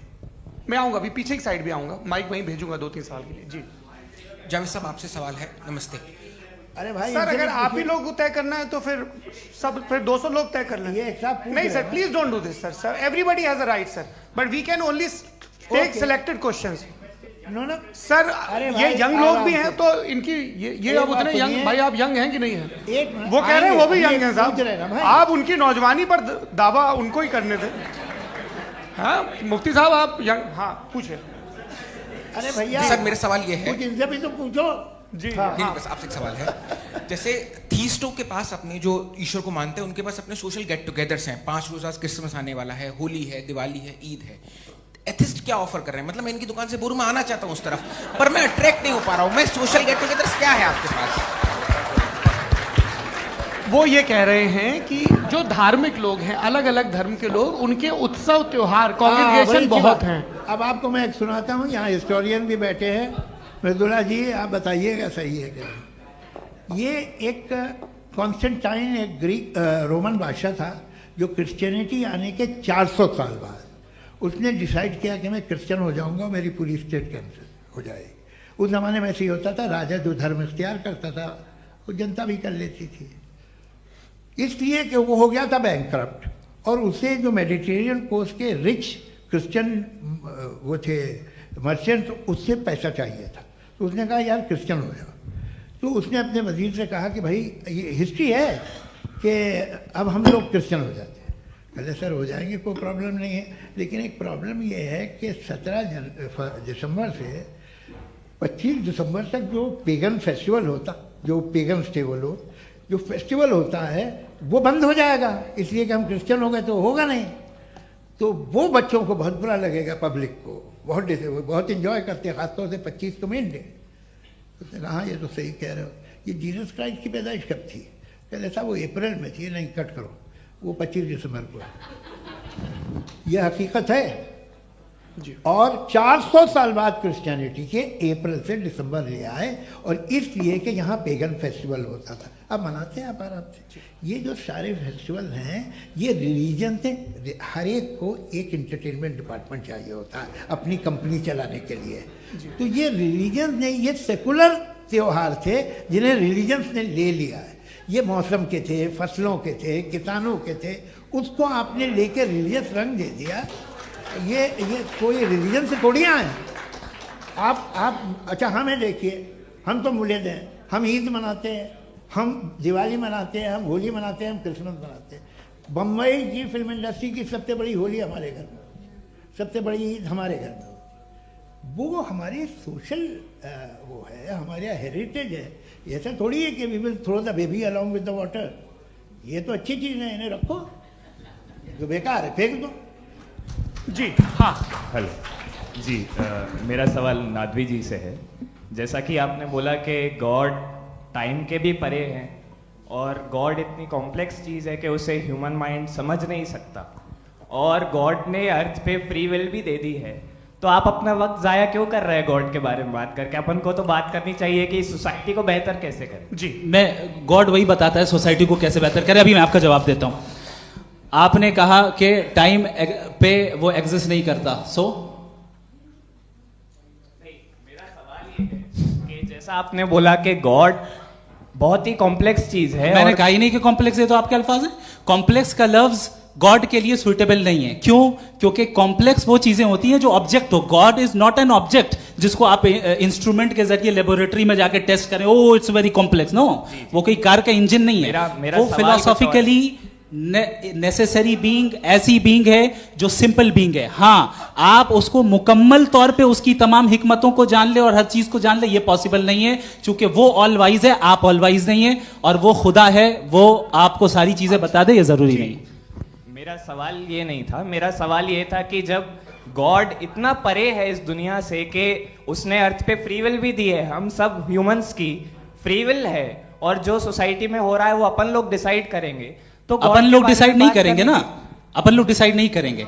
गॉड जो है, गॉड ने वो उसकी जात, उसकी एग्जिस्टेंस टाइम एंड स्पेस से परे है, लेकिन वो हमारा टेस्ट ले रहा है और उसी गॉड ने हमें बताया कि तुम्हें क्या करना है क्या नहीं करना है, तो जाहिर है उस गॉड की बात सुनेंगे ना हम। जी, वो पीछे एक चश्मा लगाए जो मैम खड़ी हैं, उनको दीजिए। हाँ, आप जी जी बिल्कुल आएंगे। देखिए मैं कोशिश कर रहा हूँ सब तरफ जाने की। हाँ, उनको दीजिए माइक। जी, हेलो सर, मैं ओमनी प्रेजेंट नहीं हूँ, टाइम पाबंद हूँ, और जहां तक कोशिश कर सकता हूँ करूंगा। जी, अपना नाम बताइए। मेरा नाम उर्सुला है, मैं दिल्ली यूनिवर्सिटी की एक स्टूडेंट हूँ और मैं स्टूडेंट फेडरेशन ऑफ इंडिया से हूँ। मेरा सवाल मुफ्ती जी से है कि इस हॉल के इस कमरे में बैठ के हम लोग रेप की मोरालिटी के बारे में फिलोसफिकली बात तो कर सकते हैं, बट असलियत ये है कि रोजमर्रा की जिंदगी में औरतें रेप के थ्रू गुजरती हैं, और हम लोग सिर्फ नंबर्स पे इस तरह नहीं देख सकते, क्योंकि कितनी औरतें हैं इन कंट्रीज में जहां पे आप बता रहे हैं कि केसेस कम हैं, जिनका एक्सेस है कि वो जाके केस फाइल कर सकें।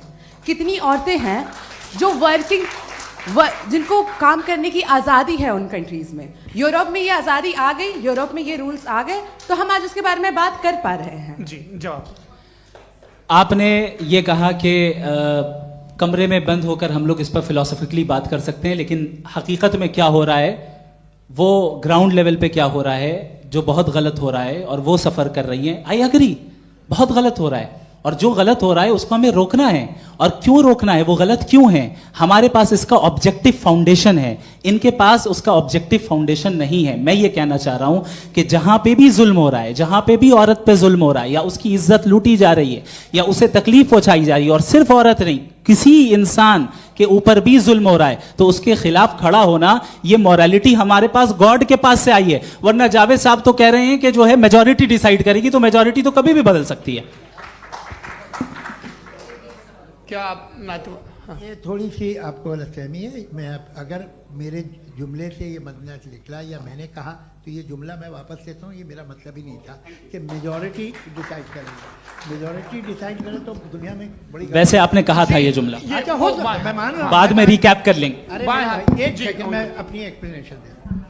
मुनासिब बात यह है कि हम सब के सब दिल में जानते हैं कि क्या अच्छा है क्या बुरा है, हमें पता है अच्छी तरह से। जो लोग बुरे काम करते हैं उन्हें भी मालूम अच्छा क्या है। यही तो सवाल था हजरत कि फिर ये मोरालिटी आई कहां से? Cross examination. हाँ जी, हाँ। मोरालिटी साथ रहने की डिजायर से आई है, यानी साथ रहकर जो कुछ कह दे, जो कुछ कर दे, वो हो जाएगा? नहीं नहीं, तो आप कायदे से रह ही कर सकते हैं जब तक लोगों में मोरालिटी हो, वरना क्यास हो जाएगा। ये आपको कैसे पता? जी, हमने देखा ना, जहां मोरालिटी का क्यास हो गया, हम देखते हैं। कहां पे देखते भाई? तो दुनिया में आप जो कह रहे हैं, आप कहीं पे अगर गलत हो रहा है तो उसको आप गलत देखिए। आप एपिस्टेमोलॉजी की बात कर रहे हैं, मैं ऑन्टोलॉजी की बात कर रहा हूं। मैं इस बहस के बाद आप दोनों लोगों को चाय पे होस्ट करूंगा, वहां पे क्रॉस एग्जामिनेशन कर लीजिएगा। अभी ऑडियंस का हक मार रहे हैं आप लोग भाई, सर जस्ट लोग हैं आप लोग। और ये भाई ये हाँ, उधर आएंगे, जी सर आएंगे। अच्छा सर, मेरा नाम लईकुर रहमान है और मैं अलीगढ़ मुस्लिम यूनिवर्सिटी का स्टूडेंट हूँ, और जहाँ तक मुझे पता है कि sir you are also product of Aligarh Muslim University. मैं भी उसी चमन का बुलबुल। हाँ सर, तो बहुत खुशी हुई मुझे जान करके कि मैं आपसे मिलूंगा। सवाल सर, मेरा सवाल यह है, सर सैयद अलैहि रहमा का नज़रिया यह था कि खुदा के वजूद को अक़ल के दायरे में रह कर के तलाश करना, न कि पूरी तौर से उसका इनकार कर देना। Sir, how will you define it? नहीं, तो ये तो आप इन्हें बताइए। ये सवाल आपसे खुदा का वजूद साबित कर रहे हैं, तो सर आपने इनकार कर रखा है, इस वजह से मेरा क्वेश्चन। उन्होंने यही सर, एक सेकंड, सर सैयद ने यही कहा ना कि अक्ल से आप खुदा के वजूद को साबित नहीं कर सकते, यही कहा ना भाई। वो उन्होंने कहा कर सकते हैं और वो कर दिया गया आज। वो फोन तलाश करना या साबित करना अक्ल से अक्ल से नहीं हो सकता। अरे सवाल तो सुन लीजिए जी। अक्ल से नहीं हो सकता है, यही कहा ना आपने। अक्ल से हो सकता है, अरे वो यही कह रहे हैं भाई, आप बता रहे हो सकता है, वो तो कुछ और।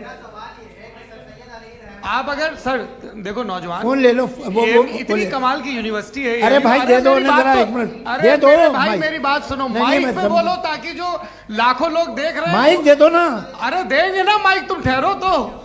हाँ सर, मेरा सवाल ये था कि सर सैयद अलैहिर्रहमा का एक नजरिया था अपना कि खुदा का जो वजूद है उसको अकल के दायरे में रह करके तलाश करना है, न कि पूरे तौर से इनकार कर देना है। ये उनका कॉन्सेप्ट था।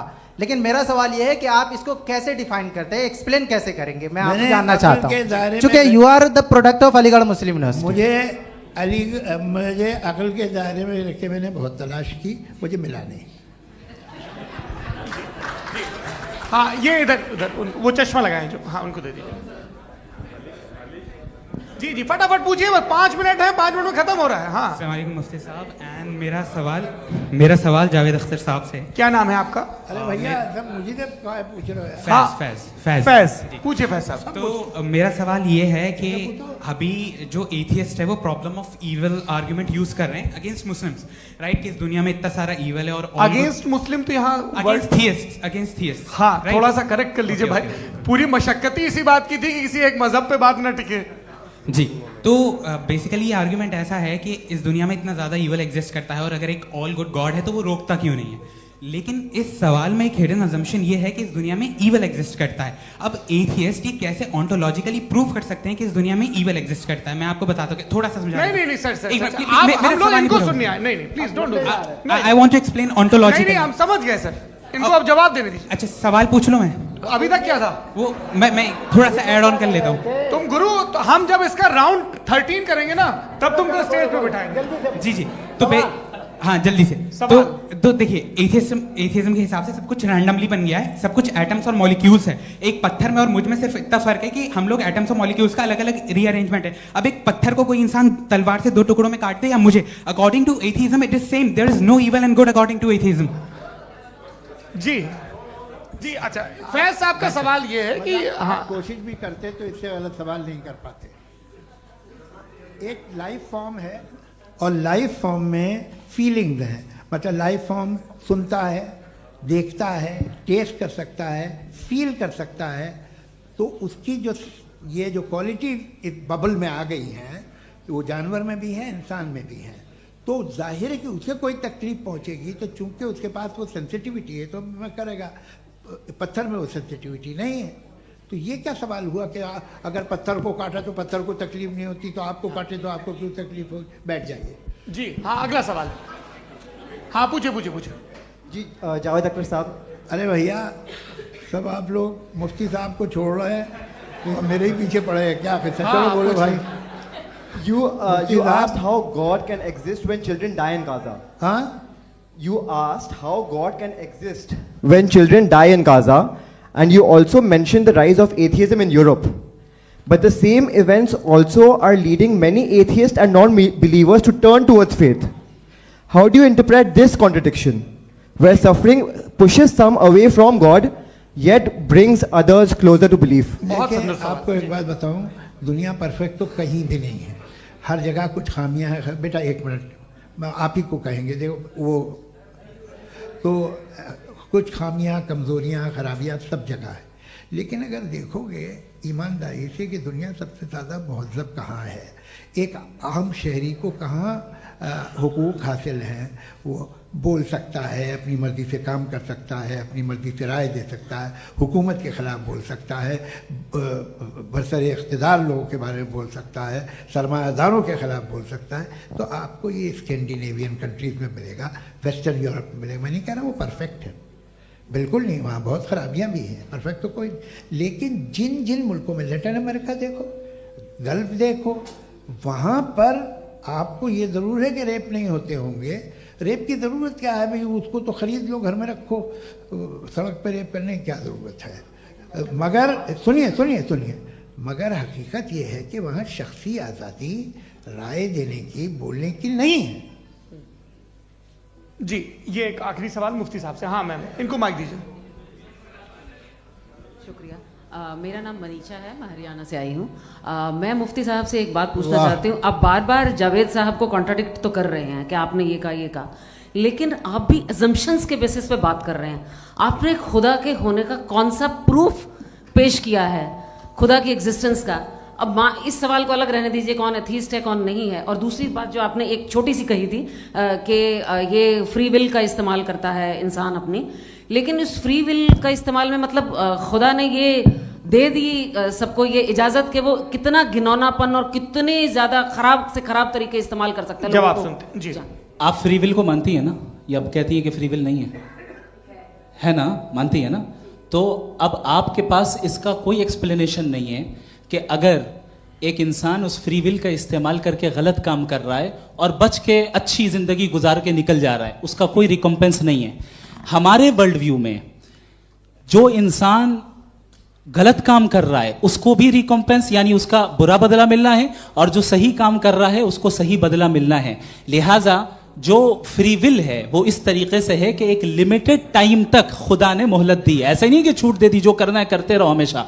वक्त आएगा जब एग्जाम का टाइम खत्म होगा तब रिजल्ट आएगा। दौराने एग्जाम जबरदस्ती आपको नहीं बताया जाएगा। अरे भाई एक सेकंड जी, एक सवाल मुफ्ती साहब से मेरा। मुफ्ती साहब से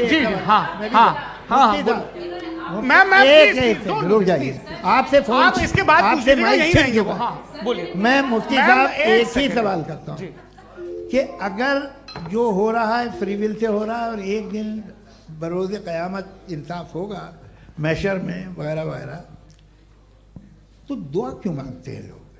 दुआ मांगते हैं इसके मतलब है अभी भी उसने ये डिपार्टमेंट रखा है कि मैं रोजमर्रा की जिंदगी में बिल्कुल बिल्कुल ही कैन। तो तुम कैन हो, तुम मुझे नौकरी दिला देते हो, मेरे बेटे को ग्रीन कार्ड दिला देते हो, और 45,000 बच्चे मरते हो उन्हें रोकते नहीं हो। नहीं तो क्या आप ये कह रहे हैं कि इस दुनिया में जालिमों को कभी पकड़ ही नहीं होती है? अरे जो भी पकड़ होगी वो बच्चे रोते हैं। बिल्कुल, देखिए मैंने अपने ओपनिंग स्टेटमेंट में यही कहा था कि जनाब जावेद साहब सिर्फ इमोशनल आर्गुमेंट देंगे।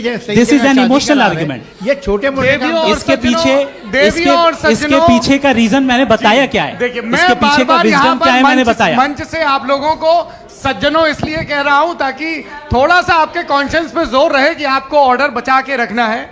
वक्त तय हुआ था, ये वक्त पूरा हुआ, आपने इतने धैर्यपूर्वक सुना, मैं आप सबका बहुत बहुत शुक्रगुजार हूं। यदि इन दोनों विद्वानों की इच्छा होगी तो कभी हम इस बातचीत का राउंड 2, राउंड 3, यही तो देखिए खूबी है इंसान की कि बहस मुबाहसे में वो पड़ा रहता है। आप लोगों ने बड़े धैर्य का परिचय दिया, बहुत बहुत शुक्रिया। इसी के साथ ये बातचीत यहाँ पे समाप्त होती है। आप लोग को मैं एक बात बता दूं, ये सारी बहस हो गई, अब मुफ्ती साहब और बड़े मुफ्ती साहब इन साथ के साथ में खाना खाने वाला हूँ। अच्छा।